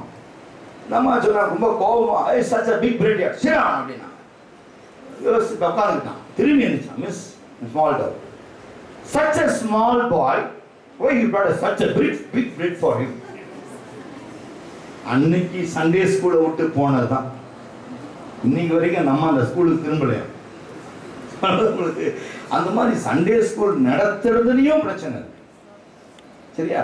ஆவிக்குரிய வாழ்க்கையில நீங்க நினைச்சு பாத்தீங்கன்னா இன்னைக்கு இந்த ஜெபம் என்பது கிறிஸ்துவ வாழ்க்கையில எதை எனக்கு கொண்டு வருகிறது? அப்ப now that nothing in your life is hidden from him. அவர் எந்த வழியும் எந்த பாதையும் எந்த திட்டத்தையும் உனக்கு மறைவாய் வைக்கவில்லை. நீ தேவனிடத்திலே விசுவாசம் உள்ளவனாய், தேவனிடத்திலே விசுவாசம் உள்ளவனாய் கர்த்தருக்காய் காத்திருக்கிற உனக்குள்ளே அவர் எந்த வழியும் மறைக்கவில்லை. எல்லாவற்றையும் அவர் வெளியரங்கமாக்குகிறார். நீ செல்ல வேண்டிய பாதை, நீ பேச வேண்டிய காரியம், நீ செய்ய வேண்டிய கிரியை இதுதான் என்று சொல்லி அவர் எல்லாவற்றையும் தமக்கு முன்பு வெளிப்படுத்துகிறவனாய் இருக்கிறார்.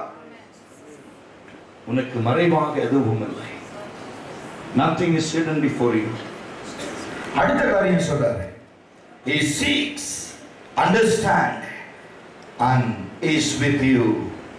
He sees, understands and is with you. அவர் உன்னை புரிந்து கொண்டிருக்கிறார். என வேதம் சொல்கிறது, தாயின் கருவிலே நீ உருவாகும் முன்பு உன்னை பெயர் சொல்லி அழைத்து அறிந்திருக்கிறேன். உன் வழிகளை அறிந்திருக்கிறேன். உன் வாயிலே சொல் பிறவாவதற்கு முன்பாகவே உனக்கு இன்னது தேவை என்று நான் அறிந்து வைத்திருக்கிறேன். Praise the Lord. இது யாருக்கு சொல்லுகிறார்? நீ அவருக்கு காத்திருக்கிறவனாய், அவருக்கு காத்திருக்கிறவளாய் இந்த நாளிலே சொல், ஆண்டவரே நான் இன்னும் எதற்கு காத்திருக்கிறேன்? நீரே என் நம்பிக்கை. Praise the Lord. அதையும் விடல, எதை விடல? நான் இன்னும் எதற்கு காத்திருக்கிறேன்? நீரே என் நம்பிக்கை. எங்க இருக்கு? இன்னைக்கு வாசிச்ச சங்கீதம் எடுத்து பாருங்க. எங்க இருக்கு சங்கீதம்? வாசிங்க பாருங்க. இப்போதும் ஆண்டவரே நான் எதற்கு எதிர்பார்த்திருக்கிறேன்? நீரே என்னுடைய நம்பிக்கை. 8ஆம் வசனம் தானே பாருங்க. And now Lord, what wait I for? My hope is in thee. நான் இன்னும் எதற்கு காத்திருக்கிறேன்? இன்னும் எதற்கு எதிர்பார்த்திருக்கிறேன்? The Greek wordல பாத்தீங்கன்னா, why should I wait on you Lord? Because you are my hope. நீர் என்னுடைய நம்பிக்கையா இருக்கிறபடினாலே நான் எதற்கும் காத்திருக்க வேண்டிய அவசியம் இல்லை. நான் தயங்க வேண்டிய அவசியம் இல்லை. நான் நடந்து போக யோசிக்க வேண்டிய அவசியம் இல்லை. நான் வேதம் வாசிக்க பொறுத்திருக்க வேண்டிய அவசியம் இல்லை. கர்த்தர் நான் அவர் உண்மை நம்பிக்கையா இருக்கிறபடினாலே நான் இன்னும் எதற்கு காத்திருக்கிறேன்? நீ நம்ம தேவ சமூகத்துல எதற்காய் காத்திருக்கிறோம்? சில நேரங்களில் பாருங்க, ஆண்டவர் இதை செய்வார், இது நடக்கும், அது வரும், அது செல்லும் என்று காத்திருக்கிறோம். ஆனா இன்னும் எதற்கு? தாவீது சொல்றான், நான் எதற்கு காத்திருக்கணும்? நீர் என் நம்பிக்கை, நீரே என் நம்பிக்கை. அப்ப இங்க அடுத்த காரியம் சொல்றாரு, the hope expectantly in the Lord, he will give you a new strength to overcome. இப்ப உனக்கு இருக்கிற அந்த பலத்தோட நீ போ. யோசுவா பார்த்து சொல்றாரு. யோசுவா பார்த்து என்ன சொல்றாரு? உனக்கு இருக்கிற இந்த பலத்தோட போ. நான் மோசேயோடு இருந்தது போல உன்னோடும் இருப்பேன். எதுக்காக சொல்றார் இந்த வார்த்தை? யோசுவாவுக்கு ஏன் சொல்றார் அப்படின்னா, யோசுவா வாழ்க்கையில கொஞ்சம் தயக்கம்.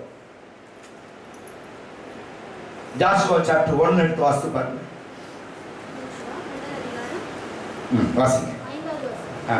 நீ உயிரோடு இருக்கும் நாளெல்லாம் ஒருவனும் உனக்கு முன்பாக எதிர்த்து நிற்பதில்லை. நீ உயிரோடு இருக்கும் நாளெல்லாம் ஒருவனும் உனக்கு முன்பு நிற்பதில்லை. நான் மோசேயோடு இருந்தது போல உன்னோடு கூட இருப்பேன். நான் உன்னை விட்டு விலகுவதில்லை, நான் உன்னை கைவிடுவதும் இல்லை. ஏன் இதை சொல்றார் யோசுவா வாழ்க்கையில அப்படின்னா, யோசுவா தேவனிடத்திலே காத்திருக்கிறான். தேவனிடத்திலே காத்திருக்கிறான். ஏன் காத்திருக்கிறான்? நீ வாசித்து பாருங்க, 1 வாசித்து பாருங்க. 1 யோசுவா புஸ்தகம் 1 வாசித்து பாருங்க. அதாவது சில ரகசியங்களை நீங்க புரிந்து கொள்ளுங்க. கர்த்தருடைய தாசனாகிய மோசே மரித்த பின்பு கர்த்தர் மோசேயின் ஊழியக்காரனாகிய நூனின் குமாரனாகிய யோசுவாவை நோக்கி, என் தாசனாகிய மோசே மரித்து போனான், இப்பொழுதும் நீயும் இந்த ஜனங்கள் எல்லாரும் எழுந்து இந்த யோர்தானை கடந்து இஸ்ரவேல் புத்திரருக்கு நான் கொடுப்பேன் என்று போங்கள். நான் மோசேக்கு சொன்னபடி எவ்விடத்தையும் உங்களுக்கு கொடுப்பேன். வனாந்தரமும் இந்த லீபனனும் தொடங்கி ஐப்ராத் நதி வரைக்கும் அனைத்தையும் பெரிய சமுத்திரம் வரைக்கும் உங்கள் எல்லையா இருக்கும். பாருங்க, இத சொல்லிட்டாரா?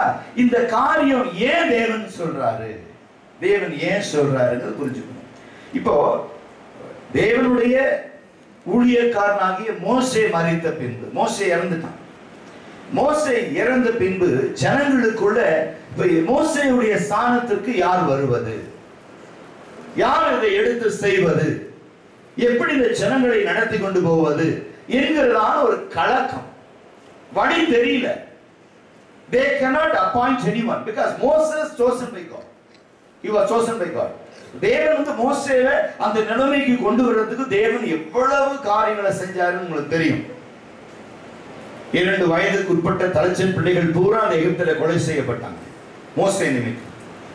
40 வருஷம் அரண்மனையில பார்வோனின் குமாரத்திகளிலே ஒரு மகனா வளர்க்கிறவனா.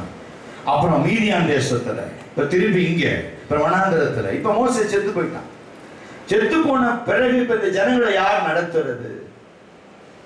ஜனங்க எல்லாரும் தேவனுடைய சமூகத்துல காத்திருக்கிறாங்க. அதான் தேர் இன் பிரேயர். என்ன செய்யறாங்க? ஆண்டவரே எங்களை மோசே நடத்தினாரு. மோசே இருக்கிற வரைக்கும் மோசையை பத்தி தெரியல. ஜெபம். இந்த புத்தகத்தை நீங்க எல்லாம் வாசிச்சு பாருங்க. இது இடையில சில கான்செப்ட் இடையில இருக்கு. அவங்க சொன்னாங்க, மோசே இருக்கிற வரைக்கும் மோசையுடைய அருமை தெரியல ஆண்டவரே. அந்த மாதிரி ஒரு பொறுமைசாலி எங்களுக்கு இருந்தா நாங்க சீக்கிரமா போய் அந்த இடத்தை சுதந்திரிச்சிருவோம். நீர் வாக்குத்தத்தம் பண்ணினதை நாங்க பெற்றுக்கொள்ளுவோம். ஆனா நாங்க தான் முறுமுறுத்து வணங்கா கழுத்துள்ள ஜனங்களா இருந்து நாங்க எங்களுக்கு கொடுத்த கிருபையான மோசேவை இழந்துட்டோம்பான்னு சொல்லி கொஞ்சம் இருதயத்துல கலக்கம் அடைகிறாங்க. யோசுவா சொல்றான், பயப்படாதீங்க, ஜெபம் பண்ணலாம். அன்னைக்கு மோசேவை அழைச்சவர் தான் நம்மளையும் அழைச்சிட்டு வந்திருக்கிறாரு. மோசேவை தெரிந்து கொண்டவர் தான் நம்மளையும் தெரிஞ்சிருக்கிறாரு. மோசேவை மட்டும் நடத்தினவர் நம்மளை கைவிட்டுருவாரா அப்படிங்கிற இதுல ஜனங்களெல்லாம் கூட்டி உட்கார வச்சு ஒரு ஜெபத்துல, இவன் லீடர் இல்ல, பட் சொல்றான், லீட் பண்றான். வாங்க நம்ம ஜெபம் பண்ணலாம். முறுமுறுக்கிற ஜனங்கிட்ட போய் சொல்றோம், நம்ம ஜெபிக்கலாம். இல்ல நம்ம திரும்பி எகிப்துக்கே போயிடலாம். இல்ல நம்ம ஜெபம் பண்ணலாம். கர்த்தர் என்ன சொல்றான்னு பார்த்துட்டு அப்புறம் நீங்க முடிவு எடுங்க. எல்லாத்துக்கும் கவுண்டர் கொடுக்கணும். You want to give the counter for everyone, each and every individual. அதுதான் ஆவிக்குரிய கான்செப்ட். நீ புரிந்து கொள்ளணும். மன விருப்பத்தின்படி செஞ்சிருந்தா இஸ்ரவேல் ஜனங்க யாருமே கானானுக்குள்ள போயிருக்க மாட்டாங்க. அப்பதான் மோசே மோசே மோசே மோசேன்னு ஜனங்க மோசேவை பத்தி பேசுறாங்க ஆண்டவர்கிட்ட. அப்பதான் சொல்றாரு, யோசுவாவை பார்த்து, என் தாசனாகிய மோசே மரித்தான், இந்த ஜனங்களை நடத்தும்படிக்கும், இந்த ஜனங்களை நான் வாக்குத்தத்தம் பண்ணின தேசத்திலே கொண்டு போய் விடுவதற்கும் ஒரு மனுஷன் தேவைப்படுது. யோசுவா, நான் மோசேயோடு இருந்தது போல உன் கூட நான் இருக்கேன். பிரைஸ் தி லார்ட், ஹல்லேலூயா. இன்னைக்கு உன் வாழ்க்கையில இதுவரைக்கும் உன் வாழ்க்கை எப்படி நடந்தது அப்படின்னு தெரியல உனக்கு. எப்படியோ நடந்துருச்சு. ஆனா இப்ப ஒரு சின்ன பயம் உனக்கு வந்திருக்கு. The unwanted fear developed. Unhopeful situation, நம்பிக்கை அற்ற சூழ்நிலை. ஏன்னா சூழ்நிலைகள் எல்லாம் பார்த்தா எதுவுமே நடக்க முடியாதது போல இருக்கு. ஒரு தடுமாற்றமா இருக்கு. ஒரு சோர்வு, உனக்குள்ள ஒரு சோர்வு. ஆமா, ஜெபிச்சு என்ன கண்டோம்? சபையிலேயே விழுந்து கிடந்தோம். என்ன எனக்கு தேவன் செய்தார் அப்படிங்கிறதான ஒரு எண்ணம் உனக்குள்ள வருது. உன்னை பார்த்து அவர் சொல்றாரு, பயப்படாதே, நான் இத்தனை பரிசுத்தவான்களை நடத்தின தேவன் உன்னையும் நடத்துவேன். இதுதான் ஆவிக்குரிய வாழ்க்கை. அப்போ சொல்ற, கர்த்தருக்கு காத்திருக்கிறவர்களோ 40:31. இப்ப நீங்க எபேசியர் 3ஆம் அதிகாரத்துக்குள்ள வந்துருங்க. manifested presence of Christ, prayer. இங்க வந்து பாத்தீங்கன்னா வேதத்தை எடுத்து வாசிக்கும் பொழுது இதுல சில காரியங்களை சொல்லி கொடுக்கிறார். எப்படின்னு பாத்தீங்கன்னா, ஜெபம் பண்ணும்போது சபையில தனிப்பட்ட வாழ்க்கையில ஜெபம் பண்ணும்போது என்ன நடக்குதுன்னு சொல்றாரு பாருங்க. இங்க ஒரு சின்ன ஒரு ரெஃபரன்ஸ் ஒன்று கொடுக்கிறார். ஏன்னா உங்களுக்கு யார் இதை சொன்னாங்கிற ஒரு கருத்து வேணும்ல. முதல்ல யார் பேர் சொன்னேன்? சகரியா 8ஆம் அதிகாரம் 18 சொல்லும்போது ஒரு பேரை சொன்னேன். யாரு? Jonathan Edwards. எந்த ஆண்டுல இந்த ஜெபத்தை கொடுத்தாரு? 1748.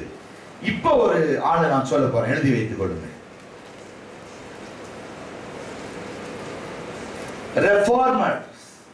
Reformers like Calvin.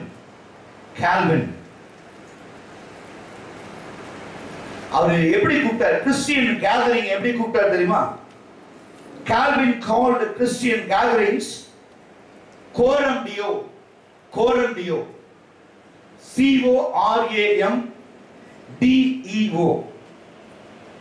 Coram Deo.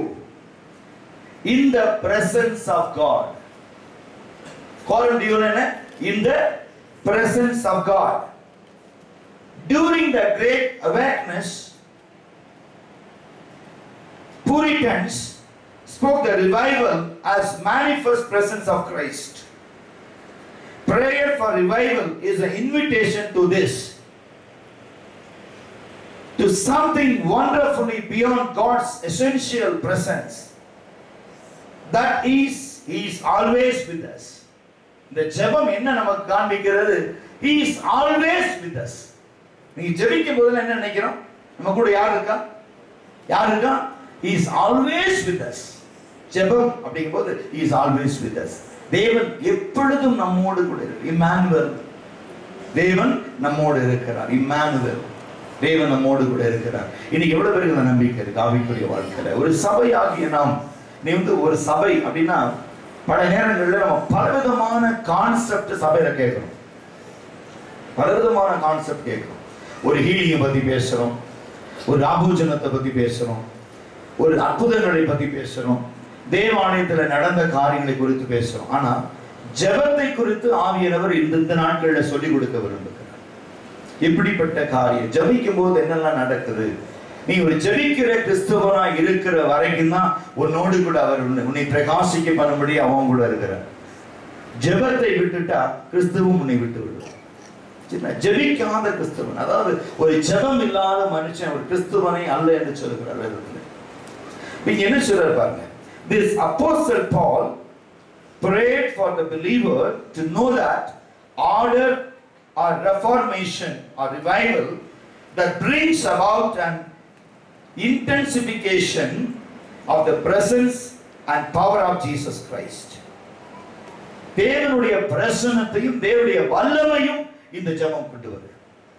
இப்ப பாருங்க, இதுக்கு ஒரு சின்ன எக்ஸாம்பிள் சொல்லட்டுமா? பவுலும் சீனாவும் சிறைச்சாலையில் அடைக்கப்பட்டிருக்கிறார். பேதுரு சிறைச்சாலையில் அடைக்கப்பட்டிருக்கிறார். சபையார் ஜெபித்தார்கள். என்னாச்சு? சிறைச்சாலை கதவை கர்த்தர் அசைக்கிறார். விளங்குதா உங்களுக்கு? அப்ப நீ வந்து ஒரு சபையினுடைய ஜெபத்திற்கு மேன்மை, ஒரு சபையில வந்து முழங்கால் படி போட்டு ஜபையார் எல்லாம் சேர்ந்து ஜெபிச்சா என்ன நடக்கும் என்பது ரொம்ப பேருக்கு தெரியும். ஏன்னா இதுவரைக்கும் ஜனங்க அதை பார்க்கவே இல்லை, இதுவரைக்கும் ஜனங்க அதை உணரவே இல்லை. இந்த ஜெபிச்சா என்ன நடக்குங்கிறத இது வரைக்கும், ஏன்னா சபைக்குள்ள தெரிஞ்சாதான் சபைக்கு வெளியே தெரியும். ஏன்னா ஜெபிக்க வரும்போது நம்ம எப்படி வரோம், ஜெபிக்க வரும்போது எப்படி வரோம், எப்படி வரோம், ஜெபிக்க வந்து அப்படி போட்டுரும், அவ்வளவுதான். இந்த குறிப்புக்காக ஜெபம் பண்ணுங்க சிஸ்டர், ஜெபம் இந்த இதுக்காக ஜெபம் பண்ணுங்க, அதுக்காக ஜெபம் பண்ணுங்க, இதுக்காக ஜெபம் பண்ணுங்க, ஒரு 5-6 ஜெபம் முடிஞ்சு போச்சோம். இல்ல அப்படி இல்லை, முழங்கால் படி போட்டாவே முடிஞ்சிச்சு. இங்கிலாந்து தேசத்துல மேரி என்கிற ராணி இருந்தாங்க, குயின் எலிசபெத்துக்கு முன்னாடி மேரி, அவங்க தான் ரூலர். அதே இங்கிலாந்து தேசத்துல ஜான் நாக்ஸ் என்று ஒரு ஜெப வீரர் இருந்தார். திடீர்னு பாத்தீங்கன்னா சபைகளுக்குள்ளதான் சர்ச் டைமிங், பிரேயர் டைமிங் எல்லாம் நம்ம மாத்திட்டாங்க. எப்ப பாரு ஜெபம் ஜெபம் ஒரு குரூப் ஓடிக்கிட்டு இருக்கு. work and eat, வேலை செய் கூலியை பெற்றுக்கொள். என்ன இப்ப பாரு ஜெபம் ஜெபம் போய் சபையில் உட்கார்ந்து இருந்தா ஆண்டவர் சோறு போட்டுருவாரா? வேலை செய் போ, சோம்பேறியா இருக்காத போ, ஜெபம்ங்கிற பேர்ல உன்னை சோம்பேறி படுத்திக்காத. என்ன அம்மா ரொம்ப கோவம். கிறிஸ்டியன் சபையெல்லாம் சொன்னாங்க டைமிங் போர்டு, போர்டு வெளியே டைம் போர்டு, அந்த டைமுக்கு வரணும், பிரேயர் முடிச்சு அந்த டைம் முடிச்சா போயிடணும், போச்சோது எல்லாம். பாஸ்டர்கள்லாம் ஒன்னா சேர்ந்தாங்க. அந்த கூட்டத்தில் ஜான் நாக்ஸ் இருக்கிறார், எல்லாம் சேர்ந்துட்டாங்க. சொன்னா ஜான் பாருங்க, ஜான் நாக்ஸ் நம்ம மேரியோட தொல்லை ஜாஸ்தி ஆயிடுச்சு, அங்க தொட்டு இங்க தொட்டு கடைசியில சபையை தொட ஆரம்பிச்சுட்டாங்க. நம்ம சபைனா என்னென்ன நம்ம காய்க்கணும். நம்ம அவர் சொன்ன ஜான் நாக்ஸ் சொன்னார், கவலையே பட வேண்டாம், நீங்க எல்லாம் போய் இந்த வேலையை பாருங்க, டைமிங் போடாதீங்க, முழங்கால் படி ஜெபம் பண்ணுங்க, நான் தேசத்துக்காக ஜெபிக்கிறேன். இவர் போனாரு, அரைக்கதவை சாத்தினாரு, முழங்கால நின்றார். நம்ம ராணியோட உடம்புல எரிச்சல் வருது, ஒரு விதமான பர்னிங் சென்சேஷன், தலை தொடங்கி கால் வரைக்கும் அப்படியே உடம்புலாம் எரியுது. டாக்டர் கூப்பிட்டு வந்தாங்க, அரண்மனையில் டாக்டர்ஸ் வந்து பார்த்தாங்க, இது என்னன்னு தெரியல, எங்களுக்கு உடம்புல எரிச்சல், நெருப்பு பற்றி எரியுறது போல ஒரு பர்னிங் சென்சேஷன். எந்தெந்த டாக்டர் கூட்டமோ அவ்வளவு டாக்டரையும் கூப்பிட்டாங்க, எதுவுமே நடக்கல. அப்ப அந்த அரண்மனையில் இருக்கிற ஒரு ஜெபவீன சொன்னா, அம்மா நேற்று ஒரு கான்ஃபரன்ஸ், மாஸ்டர்ஸ் கான்ஃபரன்ஸ் நடந்துச்சு, அதுல உங்களுடைய ஐடியாலஜி படி சபை டைமிங் எல்லாம் போட்டீங்க, அது நீங்க என்ன பண்ணியிருந்தாலும் சபையை மட்டும் நீங்க ஒன்றும் பண்ணிருக்க கூடாது. ஜான் நாக்ஸ் என்கிற ஒரு தேவ மனிதர், ஜெபிக்கிறவர், போய் முழங்கால் படி போட்ட ஜெபம் பண்ண போயிட்டாரு. அவர் ஜெபம் நிறுத்தினா தான் உன் உடம்புல இருந்து எரிச்சல் அடங்கும். உடனே ராணி சொன்னாங்க, என்ன செலவானாலும் என்ன, ஜான் நாக்ஸை கூட்டிட்டு வந்தாங்க. ஜான் நாக்ஸ் சொன்னாரு, உனக்கு பயப்படுகிற மனுஷன் நான் என்று, நான் தேவனுக்கு பயப்படுகிறேன். முதல்ல போய் உன் சட்டத்தை கேன்சல் பண்ணி நான் எந்திரிக்கிறேன். நம்ம சட்ட ரூலை கேன்சல் பண்ணாங்க, எந்திரிச்சாங்க, உடம்புல இருக்கிற எரிச்சல் கம்மி ஆயிடுச்சு. ஏன் ஏதாவது பிரச்சனைன்னு சொல்லுவாங்க, ஜான் நாக்ஸ் வரணும், வேண்டாம் வேண்டாம் வேண்டாம், நான் பேசிக்குவோம். அந்த மாதிரி ஜெபிக்கிற ஒரு சபை உருவாகும். இங்க வந்து நான் ஒரு ஜான் நாக்ஸ் கேட்கல, சின்ன பிள்ளைகள் முதல் கொண்டு அத்தனை பேர் ஒரு ஜான் நாக்ஸை உருவாகும். சட்டங்களை போடணும்னா நம்ம சபையை கேட்டுதான் போடணும், திட்டங்களை வெளிப்படுத்தணும்னா நம்ம சபையை கேட்டு, அந்த மாதிரி ஒரு சபையாய் கர்த்தர் சபையை உருவாக்க விரும்புகிறார். எவ்வளவு பேர் ஜான் நாக்ஸா மாற விரும்புறீங்க? நான் செழிக்கிறவளாய் நான் மாறணும். இந்த சபையிலே நாங்கள் போடுகிற முழங்கால் படி போடும் பொழுது எங்கள் சபையை மாத்திரமல்ல, இந்த சமுதாயத்தை மாற்றுகிற ஜெப கூட்டமாய், எங்கள் விசுவாசம் ஓங்கி இருக்கும்படியாய், எங்கள் வழிகள் நிரம்பி இருக்கும்படியாய், கர்த்தருடைய வல்லமை இந்த இடத்துல பொங்கி வழியும்படியாய் நாங்கள் செழிக்க போகிறோம், முழங்காலில் நிற்க போகிறோம். கர்த்தருடைய ஜெபத்தை கேட்டு, எங்கள் விண்ணப்பங்களை கேட்டு, கர்த்தர் பெரிய காரியங்களை இந்த நாளிலே நிறைவேற்றும்படியாய், இந்த காலத்திலே கர்த்தர் செய்யும்படியாய் எங்கள் கண்ணீரை ஊற்றி, இருதயத்தை ஊற்றி ஜெபிக்க போகிறோம். கர்த்தருடைய வல்லமை வெளிப்படட்டும், நாங்கள் ஜெபிக்கிறவர்களாய் மாற போகிறோம். Hallelujah. We want to be a prayer warriors. We want to change everything which evil work against us. ஜெபிக்கிறவர்களாய், ஜெப வீரர்களாய் கர்த்தர் நம்மை மாற்ற வேண்டும். Praise the Lord. இப்போ அந்த ஜெபிக்கிற போது ஜான் நாக்ஸ் வாழ்க்கையில என்ன நடந்திருக்கும்னு நினைக்கிறீங்க? வெறும் ஜெபம் இல்லை, முழங்கால் படி போட்டோன்னே மற்றவங்க உடம்புல எரிச்சல் வராது. அதுக்கு 2 பாயிண்ட். ஜான் நாக்ஸ் எப்படி ஜெபம் பண்ணார்? முதல் காரியம் எழுதி கொள்ளுங்க. That Christ would dwell more literally that Christ would dwell. கிறிஸ்து உங்களில் ஜொலிக்க வேண்டும். Praise the Lord. நீங்க முழங்கால் படி போட்டா கிறிஸ்து உங்கள ஜுவல் ஆகணும், இணைப்படணும், உங்களை அவர் மகிமைப்படுத்தணும், உங்களை வெளிப்படுத்தணும். எழுதிக் கொள்ளுங்க. That Christ would dwell, more literally be at home in their hearts by faith, in their hearts by faith, that is, that he would move from being an acquaintance to being the center of their church family. In their hearts by faith, that is, that he would move from being an acquaintance. You want me to spell? Acquaintance. Acquaintance to being the center of their church family. Christ would dwell. அப்படின்னா அர்த்தம் சபையின் மத்தியில அவர் எழுந்து பிரகாசிக்கிறவராய் இருக்க வேண்டும். கிறிஸ்து தான் எழுந்து பிரகாசிக்கணும், மனுஷர்கள் அல்ல. ஒரு சபை ஜெபிக்க ஆரம்பிச்சாச்சுன்னா Christ will dwell in every individual's life. உங்களை பார்க்கும் போதெல்லாம் மற்றவங்க முகங்கள் கிறிஸ்துவை பார்க்கணும். உங்கள் முகத்தின் பிரகாசத்துல கிறிஸ்து காணப்படணும். அதுதான் the center of the church. சபையினுடைய மைய கருத்து, மைய காரியம் அதுதான். நாங்க ஜெபம் பண்றங்க, கிறிஸ்து மகிமைப்படுகிறார். எவ்வளவு பேர் சொல்லுவீங்க? ஒரு அற்புதம் நடக்குது, அற்புதம் நடந்தோன்னு என்ன சொல்றோம்? உடனே சாட்சியை நிக்க வைக்கிறோம். நாங்க ஜெபம் பண்ணோம், இவரு நல்லா ஆனாரு, நாங்க ஜெபம் பண்ணோம், இவருக்கு சுகமாச்சு, நாங்க ஜெபம் பண்ணோம், இது நடந்துச்சு. ஆனா கிறிஸ்து எங்க இருக்காரு? இப்போ கிறிஸ்து எங்க இருக்கிறாரு? கிறிஸ்துவை தூக்கி போட்டுறோம். நமக்கு பேர் உண்டாக, அதான் ஆதியாகமம் 11ஆம் அதிகாரத்துல பாத்தீங்கன்னா நமக்கு பேர் உண்டாக பண்ணுவோம்னு செஞ்சுதான் அதை தாறுமாறாக்கினார். நீ சபையாகட்டும், ஊழியர்களாகட்டும், விசுவாசிகளாகட்டும், யாரா இருந்தாலும் யாரை மையப்படுத்தணும்? Christ should dwell in the center of the church family. நம்ம குடும்பம்னா கிறிஸ்து, சபைனா கிறிஸ்து, தனிப்பட்ட ஊழியம் அப்படின்னா கிறிஸ்து, வேலையில யார் மகிமைப்படணும்? கிறிஸ்து. Praise the Lord. எப்படி இருக்கீங்க அப்படின்னு உங்களை ஒரு வார்த்தை கேட்கறாங்க, சொல்றேன் கிறிஸ்துவுக்குள்ள நல்லா இருக்காங்க. Christ dwell in our life. கிறிஸ்து நமக்குள்ள நல்லா இருக்காங்க. உங்க பிள்ளை எப்படி நல்லா படிக்கிறானா? ஏதோ அவர் கொடுத்த ஞானத்துல நல்லா படிக்கிறான். Christ dwell in the knowledge. அது ஏன் நமக்கு வர மாட்டேங்குது? Centre of the church family.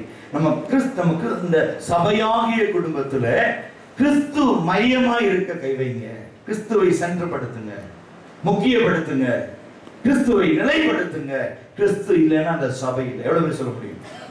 ஆமென். கிறிஸ்து இல்லைன்னா இந்த சபையில், கிறிஸ்து இல்லைன்னா நாங்க இல்லைங்க. கிறிஸ்து தான் எங்களுக்கு ஜீவன், சாவு ஆதாயம். அப்ப இந்த நம்பிக்கை உடையவர்கள் தான் கிறிஸ்துவை மகிமைப்படுத்த முடியும். கிறிஸ்துவ சபை மகிமை அடையும். இது முதல் காரியம். இரண்டாவது காரியம் பாருங்க. That they would grasp God's love.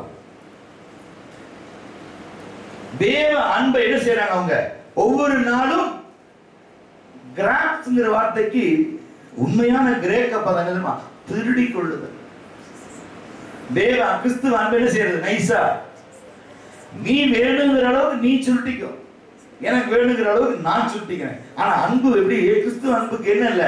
அளவு இல்லை. எவ்வளவு நடக்கும் பாருங்க. அதான் திரும்பி எடுத்து பாருங்க. 5 அப்பா 5000 பேர் சாப்பிட்டது. கிறிஸ்துவ அன்பு எவ்வளவு இருக்கும்? 5 லட்சம், 5 கோடி, 50 கோடி, 500 கோடி, 1000 கோடி போனா கூட அந்த அன்பு எடுக்க எடுக்க குறையாத அன்பு கிறிஸ்துவ அன்பு இல்லையா? கல்வாரி அன்பு எப்படி இருக்கு? அன்பு சொல்லுங்க பார்க்கலாம். எத்தனை வருஷமா அந்த கல்வாரி அன்பை பார்த்துருக்கோம்? என்னைக்காவது குறைஞ்சிருக்கா? சொல்லுங்க பார்க்கலாம். ஒரு அரண்மனையில ஒரு யுத்தம் நடக்குது ஒரு நாட்டுல. அரண்மனைக்குள்ள எதிரிகள் வந்துட்டாங்க.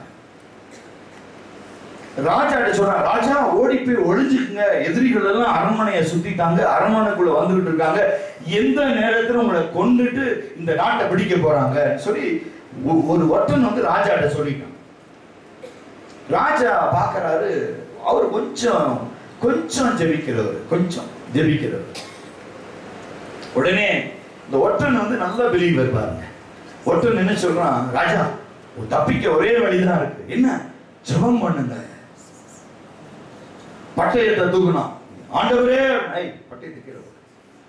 ஒற்றன் சொல்றான், ராஜா அவன் புத்தியே இல்லையா, அவனுக்கு ஜெபம் பண்ணும்போது கையை தூக்கி ஜெபம், பட்டயத்தை தூக்கி ஜெபம் பண்ண, போடு பட்டயத்தை கீழே, ஒரு ராஜ வஸ்திரத்தை கழட்டி போடு, ஏன் வஸ்திரத்தை போட்டு. ராஜா வஸ்திரத்தை கழட்டி போட்டான், எல்லாம் கழட்டி போட்டு ஒற்றனுடைய ஆடையை தான் கொடுத்தான், போட்டுக்கிட்டான். இப்ப நீ ஜெபம் பண்ண, முழங்கால் படி போட்டு கையை தூக்கி ஜெபம் பண்ணிட்டு நல்ல சத்தமா ஜெபம், ஆண்டவரே இந்த ஒரே ஒரு விஷயத்தை காப்பாற்றுங்கப்பா, நான் உங்களுக்கு பிள்ளையா இந்த சபை முழுவதையும் இந்த தேசம் முழுவதையும் நான் கிறிஸ்துவ நாடுன்னு அறிவிக்கிறேன். ஒரே ஒரு சந்தர்ப்பம் எந்திரி ஜெபம் பண்ணிட்டே இருக்காரு, சத்தமே கேட்கல வெளியே. அப்படியே நிற்கிற இடத்துல அப்படி நிமிர்ந்து பார்த்தா கல்வாரியில இயேசுடைய காட்சியை பார்க்கிறார். அந்த ரூம்ல அது இருக்கு. வந்தவங்க எல்லாருமே இவன் இந்த கல்வாரி முன்னால நிக்கிறத பார்த்துட்டு கொல்ல வந்தவங்க கூட விட்டுட்டு போயிட்டான். ராஜ வஸ்திரம் இல்ல, இவன் போட்டது ஒற்றனுடைய வஸ்திரம், சாதாரண வஸ்திரம். ஏதோ ஒரு போர் வீரன் உயிருக்கு பயந்து ஏசாமியை பார்த்து ஜெபம் பண்ணிட்டு இருக்கான், இவனும் போய் குத்துறதான்னு சொல்லி எல்லாம் போயிட்டாங்க வெளியே. ராஜாவை காணும், அரண்மனையை விட்டு படையெல்லாம் வெளியே போயிடுச்சு. திரும்பி பார்த்து வெளியே வந்து பார்த்தா எல்லாம் போயிட்டாங்க. அவர் சொல்றாரு, என்னை காப்பாற்றினது அந்த சிலுவை காட்சி, கல்வாரி அன்புதான் என்னை காப்பாத்துச்சு. அவங்களுக்கு அப்போ அந்த அந்த அவர் சொல்றாரு, என் வாழ்க்கையில எத்தனையோ முறை நான் அதை போய் பார்த்திருக்கிறேன். எப்போ அந்த அந்த முகத்தை, கல்வாரியில இயேசுவின் முகத்தை நான் எப்ப பார்த்தாலும் அது ஒரு புது பிரசன்னத்தை எனக்கு கொடுக்கிறது, ஒரு புது விடுதலை எனக்கு கொடுக்கிறது, புதிய நம்பிக்கை எனக்கு கொடுக்கிறது, புதிய விசுவாசத்தை எனக்கு கொடுக்கிறதுன்னு சொல்லி அவர் அறிவிக்கிறார் அந்த கல்வாரி காட்சி. ஏன் நான் சொல்றேன்னா, இந்த இடத்துல வேதம் என்ன சொல்லுகிறது, and they would grasp God's love, தேவனுடைய அன்பை நாம் எடுத்துக்கொள்ள வேண்டும். முதல்ல என்ன செய்யணும், கிறிஸ்து உங்களிலே பிரகாசிக்கிறாரு, இந்த பிரகாசிக்கிற கிறிஸ்துவின் அன்பை மாத்திரம் நீ என்ன செய்யணும், வாங்கிக் கொள்ள வேண்டும், எடுத்துக்கொள்ள வேண்டும். ஆண்டவரே இது எங்களுக்காக, இந்த அன்பு யாருக்காக, எங்களுக்காக. அந்த அன்பை நாங்கள் எடுத்துக்கிறோம். நீங்க சொல்லாமையே நம்ம எடுத்து எவ்வளவு அன்பு வேணாலும் கிறிஸ்துவ அன்பை நீங்க வாங்கிக்கலாம். என்ன சொல்ல வர்றாரு அங்க,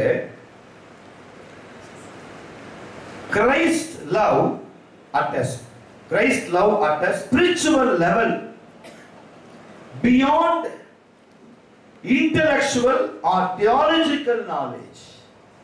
இந்த அறிவில் நீங்க கிறிஸ்துவின் அன்பை சுதந்தரிக்கணும் அப்படின்னா இன்டெலெக்சுவல்,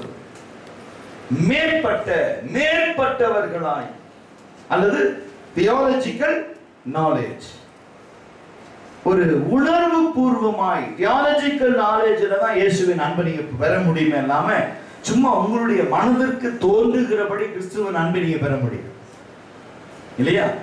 ஏன்னா நீங்க பாருங்க, இன்னைக்கு ஒரு திருமணம் நடக்குது அப்படின்னா திருமணத்தை நடத்தி வைக்கிறவங்க என்ன கேட்கிறாங்கன்னா, ஒரு ஃபார்மாலிட்டி, ஒரு புக்லெட், அச்சிடப்பட்ட ஒரு ஃபார்மாலிட்டி. கிறிஸ்டியன் லா படி என்ன கேட்கிறாங்க, இந்த சபை முன்பாக இவரை மணக்க நீ ஒப்பு கொடுக்கிறாயா? ஆம் அப்படின்னு நம்ம சொல்றோம். இவர்கிட்ட கேட்க, நீ ஒப்பு கொடுக்கிறியா? எந்த மரணம் பிரிக்கும் மட்டும் சுகத்திலும் துக்கத்திலும் சந்தோஷத்திலும் எல்லாத்துலயும் அவருக்கு நீ மனைவியா இருப்பான், இருக்கிறேன் ஆயிடுச்சா? இது அவங்க எப்படி சொல்றாங்க, எந்த மெத்தட்ல சொல்றாங்க அப்படிங்கிறது இன்னைக்கு வரைக்கும் வேதாகமம் மாத்திரம் அறிந்திருக்கிற உண்மை. The timely they expressing from their mouth, not from the heart. கிறிஸ்துவின் அன்பை புரிந்தவர்கள் மாத்திரமே. இதைத்தான் நீங்க கொரிந்தியர் 7ஆம் அதிகாரத்தை வீட்டில் போய் வாசிச்சு பாருங்க. சில பகுதிகள் சொல்லுகிறது, the marriage an institution not from heaven, it is from the earth. இது பூமிக்குரியது, இது நீங்க பரலோகத்தோட ஒப்பிடாதீங்க. ஏன்னா திருமணங்கள் பரலோகத்திலே நிச்சயிக்கப்படுகிறதுன்னு சொல்றதை நீங்க நம்பாதீங்க. It is all for the worldly being, உலக பிரகாரமான காரியம். ஆனா என்ன சொல்றாருங்க, இந்த கிறிஸ்துவம் அப்படிங்கிறது, கிறிஸ்துவுக்கும் ஒரு சபைக்கும் உள்ள உறவை நீ எப்பவுமே என்ன செய்யணும், நீங்க அதை வெளிப்படுத்திக்கிட்டே இருக்கணும், உள்ளத்தின் ஆழத்திலிருந்து வெளிப்படுத்தணும். எப்படின்னா, கிறிஸ்து எங்களில் பிரகாசிக்கணும், கிறிஸ்துவின் அன்பு எங்களுக்குள்ள வெளிப்படணும். இந்த ரெண்டு ஜான் நாக்ஸ் உடைய concept. Whenever I pray, Christ should dwell in me and I want to grasp the Christ love. கிறிஸ்துவின் அன்பை நான் சுதந்தரிக்கணும். இந்த ரெண்டு சீக்ரெட் தான் ஜான் நாக்ஸ் வாழ்க்கையில பெரிய ஒரு ஹைலைட். ஏன்னா இன்னைக்கு நம்ம வாழ்க்கையில பாத்தீங்கன்னா அன்பு இருக்கா அப்படின்னு கேட்பாங்க யார்கிட்ட, என்ன வேலை அப்படின்னு கேட்பாங்க. யூ ஹேவ் லவ், உங்கள்கிட்ட நிறைய இடத்துல எங்களுக்கு கொஞ்சம் கொடுங்க போகும்போதுன்னு கேட்பாங்க. They don't know the real meaning of love. ஆனா கிறிஸ்துவ அன்புங்கிறது வந்து ரொம்ப பேருக்கு தெரியாது. கிறிஸ்துவ அன்பு அப்படிங்கிறது வந்து பாத்தீங்கன்னா என்ன சொல்றாரு, it will express the spiritual level. உங்ககிட்ட கிறிஸ்துவ அன்பு எவ்வளவு இருக்குங்க அப்படின்னா, what is your spiritual level, that much love is in you. First level, second level, third level. Last few days back நான் சொன்ன மெசேஜ் இந்த Oracle first, second, third, fourth சொன்னேன்ல, அந்த மாதிரி கிறிஸ்டியன்ல ஸ்பிரிச்சுவல் லெவல் இருக்கு பாருங்க. First level, second level, third level, fourth level, fifth level, 5 level Christian வாழ்க்கை. ஒரு ஸ்பிரிச்சுவல் லைஃப்ல 5 லெவல்ஸ் இருக்கு. அது இப்ப டைம்ல எடுக்க முடியாது. 5 லெவல் இருக்கு. ஃபர்ஸ்ட் லெவல் கிறிஸ்துவை பற்றிய உண்மை, truth about Christ. First level கிறிஸ்து பற்றிய உண்மை. இரண்டாவது கிறிஸ்துவை பற்றிய உண்மை அறிந்து கொள்ளுகிற நிலை, the knowing about the Christ love. கிறிஸ்துவின் அன்பை உணர்ந்து கொள்ளுகிற நிலை இரண்டாவது. third level கிறிஸ்துவின் அன்பை பெற்றுக் கொண்டதோடு மாத்திரமல்ல அதை அனுபவிக்கிற நிலை, inheritance and using it, பயன்படுத்துகிற லெவல் மூணாவது. நாலாவது மற்றவர்களுக்கு கொடுக்கிற நிலை, கடைசி வரை காத்துக் கொள்ளுகிற நிலை, to restore till the end. 5 level Christian life லெவல்ல, ஸ்பிரிச்சுவல் லெவல்ல. இது வந்து ஒரு டிஃபரண்ட் டாக்ட்ரின். இப்போ நீ பாருங்க, முதல் காரியம் ட்ரூத் அபௌட் கிரைஸ்ட் அப்படிங்கிறது ஃபர்ஸ்ட் லெவல். இப்ப நம்ம வந்து ஒரு பிறக்கிறோம், பூமியில பிறக்கிறோம். பிறந்த எல்லாத்துக்குமே கிறிஸ்துவ பத்தி தெரியுமா? கிறிஸ்துவின் அன்பை பத்தி தெரியுமா? யாருக்கா தெரியுமா? யாரும் தெரியாது. அப்ப ஃபர்ஸ்ட் லெவல் என்ன? கிறிஸ்துவின் அன்பை தெரிந்து கொள்ளுதல், ட்ரூத் அபௌட் கிரைஸ்ட், கிறிஸ்துவை பற்றிய உண்மை. இரண்டாவது லெவல், அது உண்மை தெரிஞ்ச உடனே அப்படியே விட்டுறக்கூடாது. அடுத்த லெவல் என்ன? knowing about Christ love. உண்மை, கிறிஸ்துவை குறித்த உண்மை, அதை பத்தி தெரிஞ்சுக்கிறது இரண்டாவது stage. I want to know about Christ love. கிறிஸ்துவ அன்புன்னா என்னங்க? ஜீவனை கொடுக்கிற அன்பிலும் மேலான அன்பு கிறிஸ்துவ அன்பு. ஜீவனை கொடுக்கிற அன்பை விட வேற ஏதாவது அன்பு இருக்கா? ஒருத்தர் வராரு, ஏங்க நீங்க எங்க மேல எவ்வளவு உயிர் வச்சிருக்கீங்க, நான் உயிரே கொடுப்பேன். அதை விட அன்பு வேற என்ன இருக்கு உலகத்துல? உயிரை கொடுக்கிற அன்பு. அப்ப கிறிஸ்துவனுடைய அன்பை பத்தி தெரிஞ்சுக்கணும்னா எனக்காக ஒரு ஜீவனையே கொடுத்திருக்கு. செகண்ட் லெவல், ஜீவனை கொடுத்தோன்னே விட்டுட்டோமா? மூணாவது என்னது? Inheritance and using of Christ love. கிறிஸ்துவை அன்பை நம்ம என்ன செய்யறோம்? சுதந்திரிக்கிறோம். அந்த அன்பு எனக்கு வேணுங்க, அவர்கிட்ட இருக்கிற அன்பு எனக்கு வேணும். இதுதான் நம்ம வந்து அப்போஸ்தலர் 3ஆம் அதிகாரத்துல பார்த்தோம். எங்களிடத்தில் இருக்கிறதை உனக்கு கொடுக்கிறோம். ஆனா எங்கிட்ட பொண்ணு இல்ல, வெள்ளி இல்லை, பொண்ணும் வெள்ளியும் எங்கிட்ட இருக்கிறத கொடுக்கிறேன், நசரேனாகிய இயேசுவின் நாமம் அப்படிங்கிற அன்பு. இப்ப பாருங்க, இவங்க லெவல் எத்தனை லெவலா இருக்கும்? பீட்டர் அண்ட் ஜான், பேதுருவும் யோவானும் இருக்காங்கல்ல, அவங்க எந்த லெவல் இருந்தாங்க? Inheritance and using Christ love. Third level. அவங்க லெவல் என்ன? அங்க யூஸ் பண்ண லெவல் வந்து தேர்ட் லெவல் தான். நம்ம இன்னைக்கு யோசிச்சு பாரு, எந்த லெவல்ல இருக்கிறோம்? எங்களுடைய நீ பல சபைகள் இன்னைக்கு கிறிஸ்துவை பற்றிய உண்மை அறிகிற நிலைமை தான். We are not into second level, first level தான் இருக்கோம். But we should be enter into third level. நீங்க போனாதான் சபைக்குள்ள வரும் பொழுதே வழியிலேயே நீங்க ஜனங்களை சுகமாக்கிட்டு வரலாம், சுகமாக்கி கூட்டிட்டு வந்தது. அதான் தேர்ட் லெவல். ஃபோர்த் லெவல் என்ன சொல்றாரு? Inheriting and using, giving others. Giving others. பாருங்க, இப்போ அந்த அந்த சம்பவம் அதோடு முடியல. எது? அப்போஸ்தலர் 3ஆம் அதிகாரம் அதோட முடியல. அவனை பார்க்கிறவங்க எல்லாம் கேட்டாங்க, இவன் அலங்கார வாசல் என்ன இடத்துல இருந்து ஒரு பிச்சை எடுக்கிற மனுஷன் அல்லவா? இவன் அங்க உட்கார்ந்து பிச்சை எடுத்திருந்தானே, இவன் இப்ப 2 கால ஊனி குதிச்சு நடந்துகிட்டு இருக்கானே, இது எப்படி? How it is possible அப்படின்னு சொன்னாங்க. இதை பேதுரு யோவான் என்கிறவர்கள் எனக்கு கொடுத்தார்கள். இது எனக்கு கொடுத்துட்டான், நான் வாங்கிட்டாங்க. அதனாலதான் ஜனங்க பார்க்கும் போதெல்லாம் இவன் என்ன செய்யறான்? இயேசுவை மகிமைப்படுத்துகிறான், தேவனை மகிமைப்படுத்துகிறான். அப்ப நம்ம கொடுக்காம இருந்தா தேவனை யாராலும் மகிமைப்படுத்த முடியாது. பெற்றுக்கொள்கிறோம், கொடுத்தாங்க, இவங்க பெற்றுக்கொள்கிறான். பெற்றுக்கொண்ட நிலை கடைசி வேதனை சொல்றது sustaining and increasing Christ loveliness and sustaining, முடிவு பரியந்தம் அதை காத்துக்கொள்வது. சஸ்டெய்னிங், முடிவு பரியந்தம், உலகத்தின் முடிவு பரியந்தம், சதா நாட்களிலும் நான் உங்களோடு கூட இருக்கிறேன். To sustain the love with you. ஏன்னா உலகத்தின் முடிவு பரியந்தம் சதா நாட்கள் நான் உன் கூட இருக்கேன்னு ஏன் சொல்றாருன்னா, அந்த கிறிஸ்து நம்ம கூட இருக்கிற வரைக்கும் அவருடைய அன்பு நம்ம கூடவே தான். மனிதர்கள் அன்பு மாறலாம், மறைவாக தீங்கு பேசலாம். மனிதர்கள் அன்பு மாறலாம், மறைவாக தீங்கு பேசலாம். அன்பு காண இதயமே அன்பரேசுவை அண்டிக்கொள்.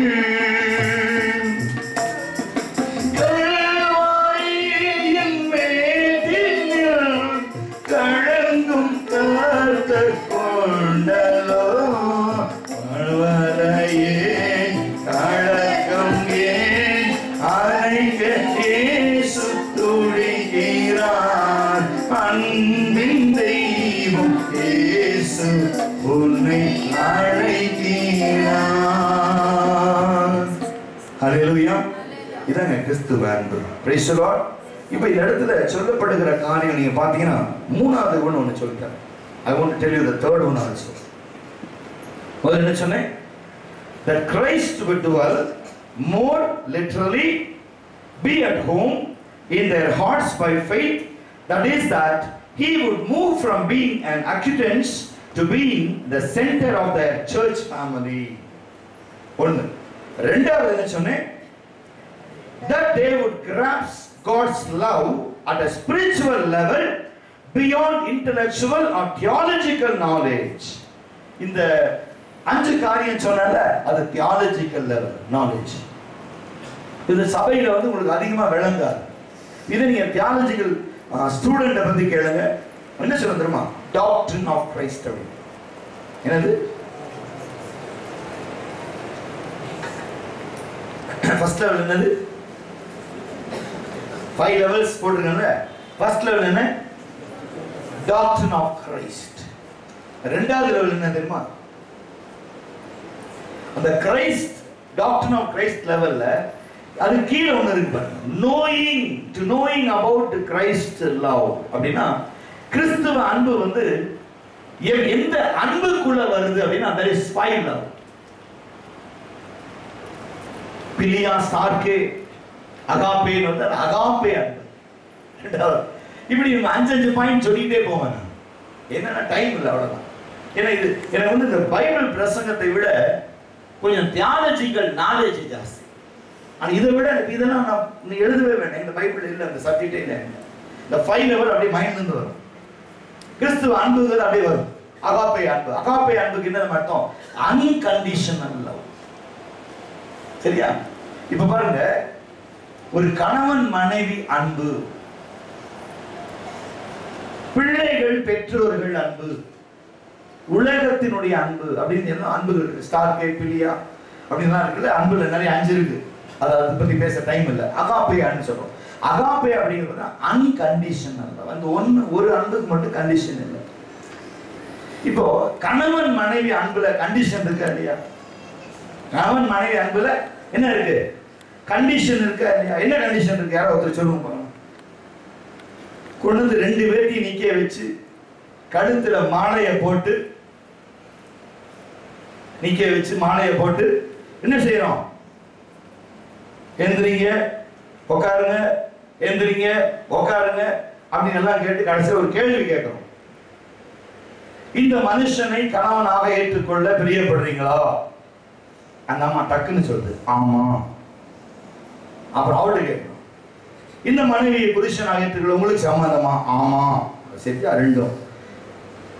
ஆனா பாஸ்டருக்கு ரொம்ப சந்தோஷம், நல்ல வேலை ஆமான்ட்டாங்க. இல்லைன்னா 2 பேரையும் உட்கார வச்சு கவுன்சில் பண்ணணும். அப்பா இந்த தாலியை எப்படி கட்டு, முதல்ல தாலியை கட்டியாச்சு. இது எவ்வளவு நாளைக்கு வண்டி ஓடும் உங்களுக்கு தெரியுமா? எனக்கு தெரியாது. இப்ப அது என்னன்னு பார்த்தா, ஏமா ஏன் வந்துட்ட? ஐயோ 5 மணிக்கு எழுந்திரிச்சு காஃபி போடுங்கிறாங்க. கல்யாணத்துக்கு முன்னால 5 மணிக்கு காஃபி அந்த அம்மா போட்டு கொடுப்பாங்க. அந்த அம்மா தூக்கம், அது வயசாயிடுச்சு.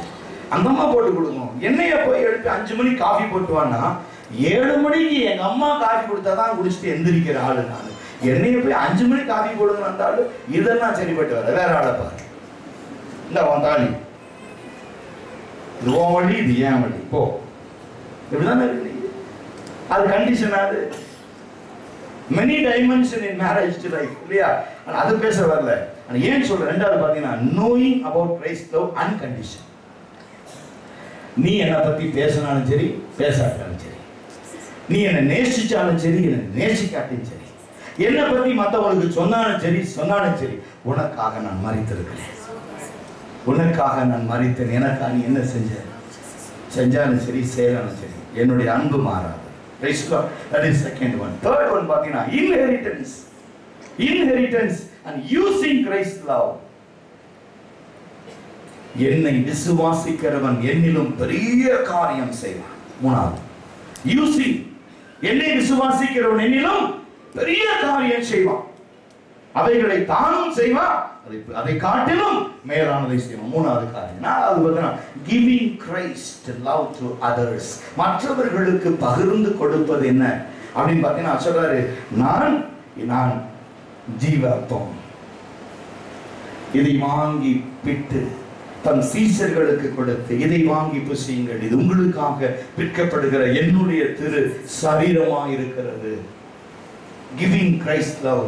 அதை வாங்கி சாப்பிடும் பொழுதே அவன் கண்ணீர் வடிக்கிறான். ஆண்டவரே, எனக்காக உடைக்கப்பட்ட உம்முடைய சரீரம், எனக்காய் சிந்தப்பட்ட உம்முடைய ரத்தம், என் வாழ்க்கையில அதை நான் எடுக்கும் பொழுதெல்லாம், உம்முடைய மரணத்தை நினைவு கூறும்படி செய்கிறேன். ஆண்டவரே, இந்த உலகத்திலே உம்முடைய அன்பை பார்க்கிலும் ஒரு மேலான அன்பை, ஆண்டவரே, உம்முடைய சரீரத்தை நீ ஜீவனோடு இருக்கும் பொழுது சீசர்களுக்கு அதை விட்டு கொடுத்தீரே, ரத்தத்தை கொடுத்தீரே. இந்த அன்பு நாங்கள் மற்றவர்களுக்கு கொடுக்கிறதா இருக்க வேண்டும். இன்னைக்கு வரைக்கும் கிறிஸ்துவின் சரீரத்தை நாம் பங்கு போட்டுக் கொள்கிறோமே, giving to others. அதுதான் நாலாவது. ஐந்தாவது சொல்றாரு சஸ்டெயின், இவைகளில் முடிவு பரியந்தம் நீங்கள் நிலைத்திருங்கள் என்று சொல்றாரு. அப்பம் விற்கிறதுல இல்லை, இந்த சபை கூடி வருதலை விட்டு விடாதீங்கன்னு சொல்றாரு. That is the fifth one. இதுதான் சீக்ரெட். இது வந்து தியாலஜிக்கல் நாலேஜ்ல படி சொல்லணும்னா சொல்றாரு சஸ்டெயினிங்கிற வார்த்தையின நிலைத்திருங்கள்.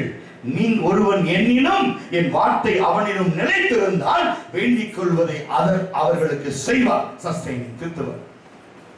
இதுதான் சீக்ரெட். இதை தவிர வேற காரியங்களை பேசுறதுக்கு ஒண்ணுமே கிடையாது. மூணாவது சொல்லி முடிச்சிட்டுமா? My time is over. That they would be filled with God's fullness. மூணாவது காரியம் என்னது? That they would be filled with God's fullness. That is, that the Holy Spirit would reveal the things of Christ more fully, achieving God's fuller work in each life, unhindered, unquenched, ungrieved. இடையூறு இல்லாமல், தடை இல்லாமல், சடைப்பு இல்லாமல் கிறிஸ்துவின் the fuller work in each life. கிறிஸ்து உங்களுக்குள்ள பலத்த காரியத்தை செய்ய விரும்புகிறார். The fuller work in each and everybody's life. நீங்க வாழ்க்கையில நடக்க போகுது. Praise the Lord. இந்த 3 நாள் உபவாசத்துல இந்த 3ஆம் நாளில பாத்தீங்கன்னா இந்த ஜெபம் அப்படிங்கிறது பாத்தீங்கன்னா இயேசு தன் சீசர்களை அழைத்து தாம் காட்டி கொடுக்கப்பட்ட அந்த ராத்திரியில சீசர்களை பார்த்து என்ன சொல்றதுமா, நீங்க ஜெபிக்க கூடாதா? 1 மணி நேரமாவது விழித்திருந்து ஜெபிக்க கூடாதா? பந்தி இருந்த பிறகுதான் சொல்றார் ஜெபிக்க சொல்றார். கெட்சமனேங்கிற இடத்துக்கு போய் சீசர்களை வச்சு ஜெபிக்க வைக்கிறார். சரியா? ஜெபம். அப்ப இது நமக்கு ஒரு கெட்சமனேங்கிறது கிறிஸ்து சபைக்காகத்தான் உலகத்திற்கு காட்டி கொடுக்கப்பட்டார். சபைக்காக தான் கிறிஸ்து மரித்தார். அதனால நீங்க யோசிச்சு பாருங்க, இந்த லெவல் ஆஃப் கிறிஸ்டியன் லைஃப் அப்படிங்கிறது ஸ்டெப் பை ஸ்டெப் நம்ம என்ன செய்யணும்? we have to improve ourselves, bring the knowledge into Christ. கிறிஸ்துவுக்குள்ளே நாம் என்ன செய்யணும்? கொஞ்சம் கொஞ்சமாய் நம்ம மேன்மைப்பட வேண்டும். we increase our level. நீங்க எப்படி எந்த லெவல்ல இருக்கீங்க கிறிஸ்தவர்கள்? நீங்க யாரையும் போய் கேட்டு தெரிஞ்சுக்க வேண்டிய அவசியமே இல்லை. பார்த்து தெரிஞ்சுக்க வேண்டிய அவசியம் இல்லை. உணர முடியும். you can feel in your heart. பாருங்க, ஒரு கிறிஸ்துவை அறிகிற அறிவில என்ன இருக்கு தெரியுமா? ஒரு நறுமணம் இருக்கு. the sweet perfumes இருக்கு. எப்படின்னா, நோவா ஜலப்பிரளயம் தண்ணீர் அமர்ந்த பிறகு கர்த்தர் கீழ்காற்றை வீச பண்ணுகிறார். நோவாவுடைய பேழை அராரத் மலையிலே ஒதுங்குகிறது. ஜலம் எல்லாம் வற்றி போனது என்று அறிந்த பிறகு நோவா கர்த்தருக்கு ஒரு பலிபீடத்தை கட்டி சுத்தமான மிருகங்களை கொண்டு வந்து தேவனுக்கு பலி கொடுக்கிறான். கர்த்தர் அந்த சுகந்த வாசனையை முகர்ந்தார். the level of praise. சரியா? இப்ப பாத்தீங்கன்னா தகன பலி, சர்வாங்க தகன பலி இருக்கா? நிறைய பலிகள் இருக்கு. நான் சொல்லி கொடுத்தேன். எவ்வளவு ஒரு ஞாபகம் இருக்கு? எத்தனை பலிகள் இருக்கு? போஜன பலி, பான பலி இருக்குல்ல, நிறைய பலிகள் சொல்லி கொடுத்துருக்கேன். எப்போ எதை செலுத்தணுமோ அதை தான் செலுத்தணும். இப்போ ஒரு நேரத்தில் பார்த்தீங்கன்னா சிலர் சொல்லுவாங்க, பிரதர் நீங்க ஒரு ஃபாஸ்டிங் ப்ரேயர் எங்கள் வீட்டில் வைங்க. சரிம்மா வைக்கலாம், சாப்பிட்டுட்டு இப்பதான் போகணும். நான் சொல்லுவேன் அது போஜனம் பலி, அது போஜனம் பலி. ஜூஸ் மட்டும் கொடுங்க, பான பலியோடு நிறுத்திக்குவோம், போஜன பலி வரைக்கும் போக வேண்டாம். அது நான் சொல்ல முடியுமா? போஜனம் பலி வேண்டாம், பான பலியோடு நிறுத்திக்கலாம்னா ஒரு பெப்சி வாங்கி கொடுத்துருங்க, குடிச்சிட்டு போயிடுறோம் அப்படிங்கிறது பான பலி. ஆனா சர்வாங்க தகன பலின்னு ஒண்ணு இருக்கு. ஒரு 5-6 பேரை கூப்பிடுங்க, அதுக்கு பலி வேற பலி. இப்ப இதெல்லாம் நிறைய காரியம். எதுக்கு நான் சொல்றேன் அப்படின்னா, பலிகள் கூட நீங்க ஜெபிக்கும் போது அந்த பலி செலுத்தணும். இப்ப நோவா செலுத்துகிற பலி சர்வாங்க தகன பலி. சர்வாங்கம் சகலத்தையும் திருப்பிக் கொள்ளுகிறதான ஒரு காரியம். சிலருக்கு இந்த ஜெபத்துக்கு ஸ்தோத்திர பலி, விண்ணப்ப ஜெபம், மன்றாட்டு ஜெபம், ஒருமன ஜெபம், உறுதியான ஜெபம், முழங்கால் ஜெபம், இருதயத்தை ஊற்றி ஜெபிக்கிற ஜெபம், அப்படி அந்த மாதிரி நிறைய ஜெபங்கள் காணப்பட்டாலும் இந்த ஜெபத்திற்கான அர்த்தம் தெரியாது. there is no the meaning of it. அப்ப இங்க இந்த கடைசியா சொல்லப்பட்ட காரியம் நீங்க பாத்தீங்கன்னா they will be filled with God's fullness. அப்போ the Holy Spirit will reveal about Christ. பரிசுத்த ஆவி உங்கள்ட்ட கிறிஸ்து எந்த லெவல்ல இருக்காருங்கறத பரிசுத்த ஆவி சொல்றார். உங்களுக்கு இப்ப கடைக்கு போறோம், இப்ப திடீர்னு விக்ரம் சொல்றாரு வாங்க கடைக்கு போகலாம் அப்படின்னு. எனக்கு பாத்தீங்கன்னா ஒரு எக்ஸாம்பிள் சொல்றேன். எங்க போனோம் தம்பி? அதெல்லாம் உங்களுக்கு எதுக்கு, வாங்க நீங்க கூப்பிட்டா வாங்க, நீங்க எங்க போறோம்னு சொல்லு நான் வரேன். என்னோட சின்னவன் தானே, சொல்லு பாரு, இல்லை நான் வரமாட்டேன், இல்ல சாப்பிடணும். நான் நினைச்சேன் உடனே என் பர்ஸ் எடுத்து பார்ப்பேன். அவன் என்னோட சின்ன பையன், அவன் எனக்கு பில் கொடுக்கறத விட எனக்கு அந்த கொடுக்குற நிர்வாகம் இருக்கான்னு நான் பார்க்கிறேன். நான் சரி பார்த்தேன் பாருங்க, நீங்க காசு கொடுக்குற நான் தான் கொடுக்குறேன், அது அங்க போய் முடிவு பண்ணலாம். ஏன்னா எங்கிட்ட இருக்கு, நானும் கொடுப்பேன், நீ கொடு, நீயா நானுங்கிறது அங்க போய் பார்த்துக்கலாம். புரியுது உங்களுக்கு? இப்ப அந்த லெவல் எந்த லெவல்ல நான் இருக்கேங்கிறத நான் கன்ஃபார்ம் பண்ணிக்கிறேன். அதே போல ஜெபிக்கிற பொழுது கிறிஸ்து என் கூட எந்த லெவல்ல இருக்காருன்னு பார்த்துட்டு தான் ஒருத்தர் கை மேல கை வைக்கணும், தலை மேல கையை வைக்கணும், கையை வச்சு ஜெபிக்கணும். அந்த லெவல்ல நம்ம இல்லைன்னு வச்சுங்க, we should not pray for him. The prayer என்ன அவங்க கிடைச்சது. கிறிஸ்து அந்த லெவல்ல இல்லைன்னு என்ன, ரோட்ல போய் சாப்பிட்டுட்டோம், ஐயோ பர்ஸ் கொண்டு வந்துட்டேன், போய் மாவாட்டும். சரிதானே? நான் சொல்றது தப்பா இல்லையா சொல்லுங்க பார்க்கலாம். அப்போ நம்ம லெவல்ல நம்ம என்ன செய்யணும்? ஒவ்வொரு நாளும் we maintain the level. We maintain the level. சில வீட்டுல சொல்லுவாங்க, போர்வெல்ல தண்ணி நிறைய இருக்கு, மேல டேங்க்ல தண்ணி இல்ல, குழால வர மாட்டேங்குது, மோட்டரை போடு, தண்ணி பம்ப் பண்ணி மேல போய் விழுகட்டும் டேங்க்ல, அப்புறமா குழாவை திருப்பலாம். இனி அந்த கவலையே இல்லை, ஆட்டோமேட்டிக். கீழே லெவல் கம்மியாக கம்மியாக மோட்டர் தானா ஆன் ஆகும், மோட்டர் தானா மேல விழுகும், அங்க மேல ரொம்ப நேரம் தானா இங்க ஆஃப் ஆகும். நீ போயிட்டு போய் சுவிட்ச் போட்டு போட வேண்டிய அவசியம் இல்லை. அந்த லெவல்ல ஹோலி ஸ்பிரிட் வந்துட்டாரு உனக்கு. அவர் லெவல் கம்மியானோன்னா அவன் மன உடைப்பாரு, சும்மா இருந்தாங்க அப்புறம் அவங்க மோட்டர் ரிப்பேர் ஆயிடும். அந்த ஆட்டோமேட்டிக் மோட்டர் என்ன செய்யணும், நீ லெவல் பண்ணிக்கணும், அப்பப்போ சரி பண்ணிக்கணும். அது சொல்றான் 2 வருஷம் கேரண்டி. ஆட்டோமேட்டிக் எப்ப ஃபெயிலியர் ஆனாலும் கூப்பிட்டா ரெக்டிஃபை பண்றேன்னு சொல்றல. அப்ப சொல்றாரு, நான் போய் பரிசுத்த ஆவியாகிய தேற்றவாளனை அனுப்புகிறேன், அவர் வந்து சகல சத்தியத்தில் உங்களை நடத்துவார். கேரண்டி. அவர் வந்து சகல சத்தியத்தில் உன்னை நடத்துவார். நடத்துறேன்னா எங்க I am guaranteed by the Holy Spirit. Praise the Lord. அதுதான் ஜெபம். அப்ப பரிசுத்த ஆவி நிரம்பி செழிக்கிற ஜெபத்தை கர்த்தர் உடனே கேட்டு உன்னுடைய லெவலை ஒவ்வொரு படியாக மாற்றி 5வது லெவலை கொண்டு கொடுக்கிறார். நீ மற்றவர்களுக்கு பிரயோஜனம் உள்ளவனாய், மற்றவர்களுக்கு பரிசுத்த ஆவியை கொடுக்கிறவனாய், மற்றவர்களுக்கு ஜெபத்திலே நன்மை செய்கிறவனாய் கர்த்தர் உச்சிதமான வல்லமையான பிரகாரம் உன்னை நடத்துகிறார். அபிஷேகத்தின் வல்லமை பெருகுகிறது. It is prayer. Increase your strength. It will multiply your strength right now. ஜெபாவி உனக்குள்ள நிறைவாய் ஊற்றப்படட்டும், நிறைவாய் ஊற்றப்படட்டும். இனி எந்த நிலைமையிலும் நீ மற்றவரிடத்திலே தயங்கி நிற்க வேண்டிய அவசியம் இல்லை, கலங்கி நிற்க வேண்டிய அவசியம் இல்லை, கண்ணீர் விட வேண்டிய அவசியம் இல்லை. நீ அழைத்தவர் உண்மையுள்ளவர், நீ கடைசி வரை நடத்துவார். அல்லேலூயா, அல்லேலூயா. அப்படி எழுந்திருப்போம். Thank you Lord. Thank you Lord. Hallelujah. Glory to God.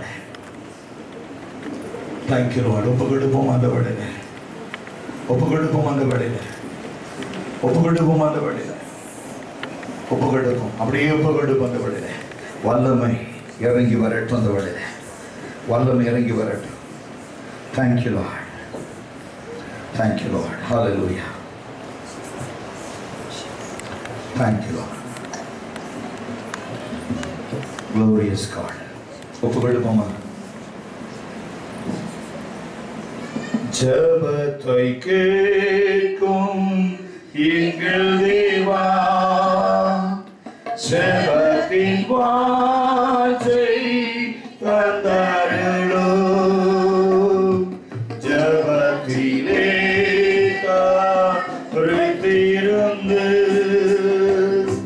ஜெபத்தின் மேன்மை காண செய்யும். ஜெபமே ஜீவன், ஜெபம் ஜெயம், ஜீவியத்திற்கு இதுவே சட்டம். ஜெபமே ஜீவன், ஜெபம் ஜெயம், ஜீவியத்திற்கு இதுவே சட்டம். ஊக்கத்துடனே ஓர் முகமாய் வாக்குத்தத்தத்தை பற்றிக் கொண்டு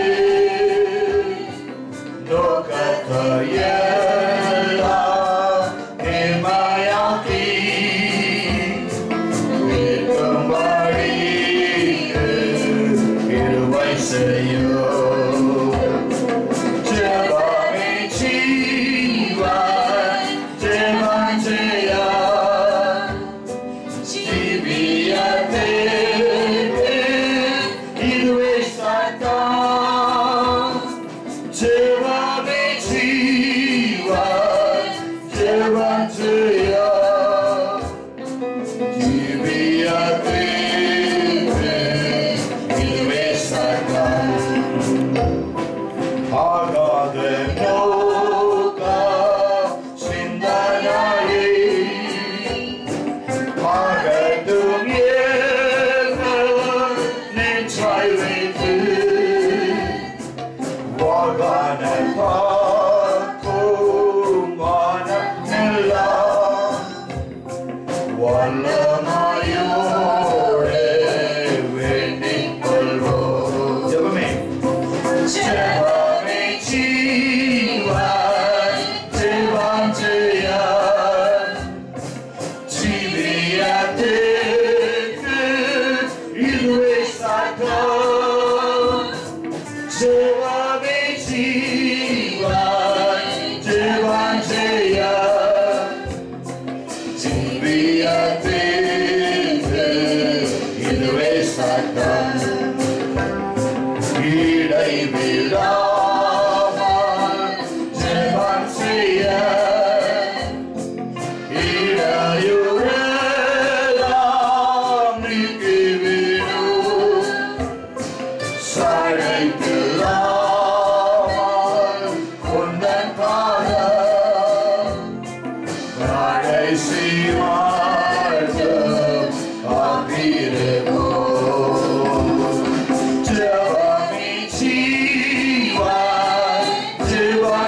ஜெபம் எங்கள் வாழ்க்கைக்கு ஜீவனாக இருக்கட்டும்.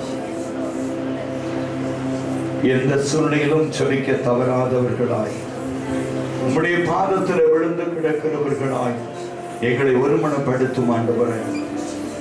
சிந்தனைகள் யோசனைகளை அறிந்து கொள்ளும் ஆண்டவரே. எல்லா தடைகளை கர்த்தர் நீக்கிவிடும்படியாக ஜெபிக்கிறேன். வழி நடத்தும்படி ஒப்புக்கொடுக்கிறோம். எங்கள் ஒவ்வொருவர் எண்ணங்கள், சிந்தனைகள், யோசனைகளை நீ பயன்படுத்த வழி நடத்தும், ஆசீர்வதியும். இயேசு கிறிஸ்துவின் வெளியேறப்பட்ட நாமத்துல ஜெபிக்கிறோம். ஜெபம் கேளும் ஜீவனுள்ள நல்ல பிதாவே. சபையா ஆமென். அப்படியே உட்காருங்க.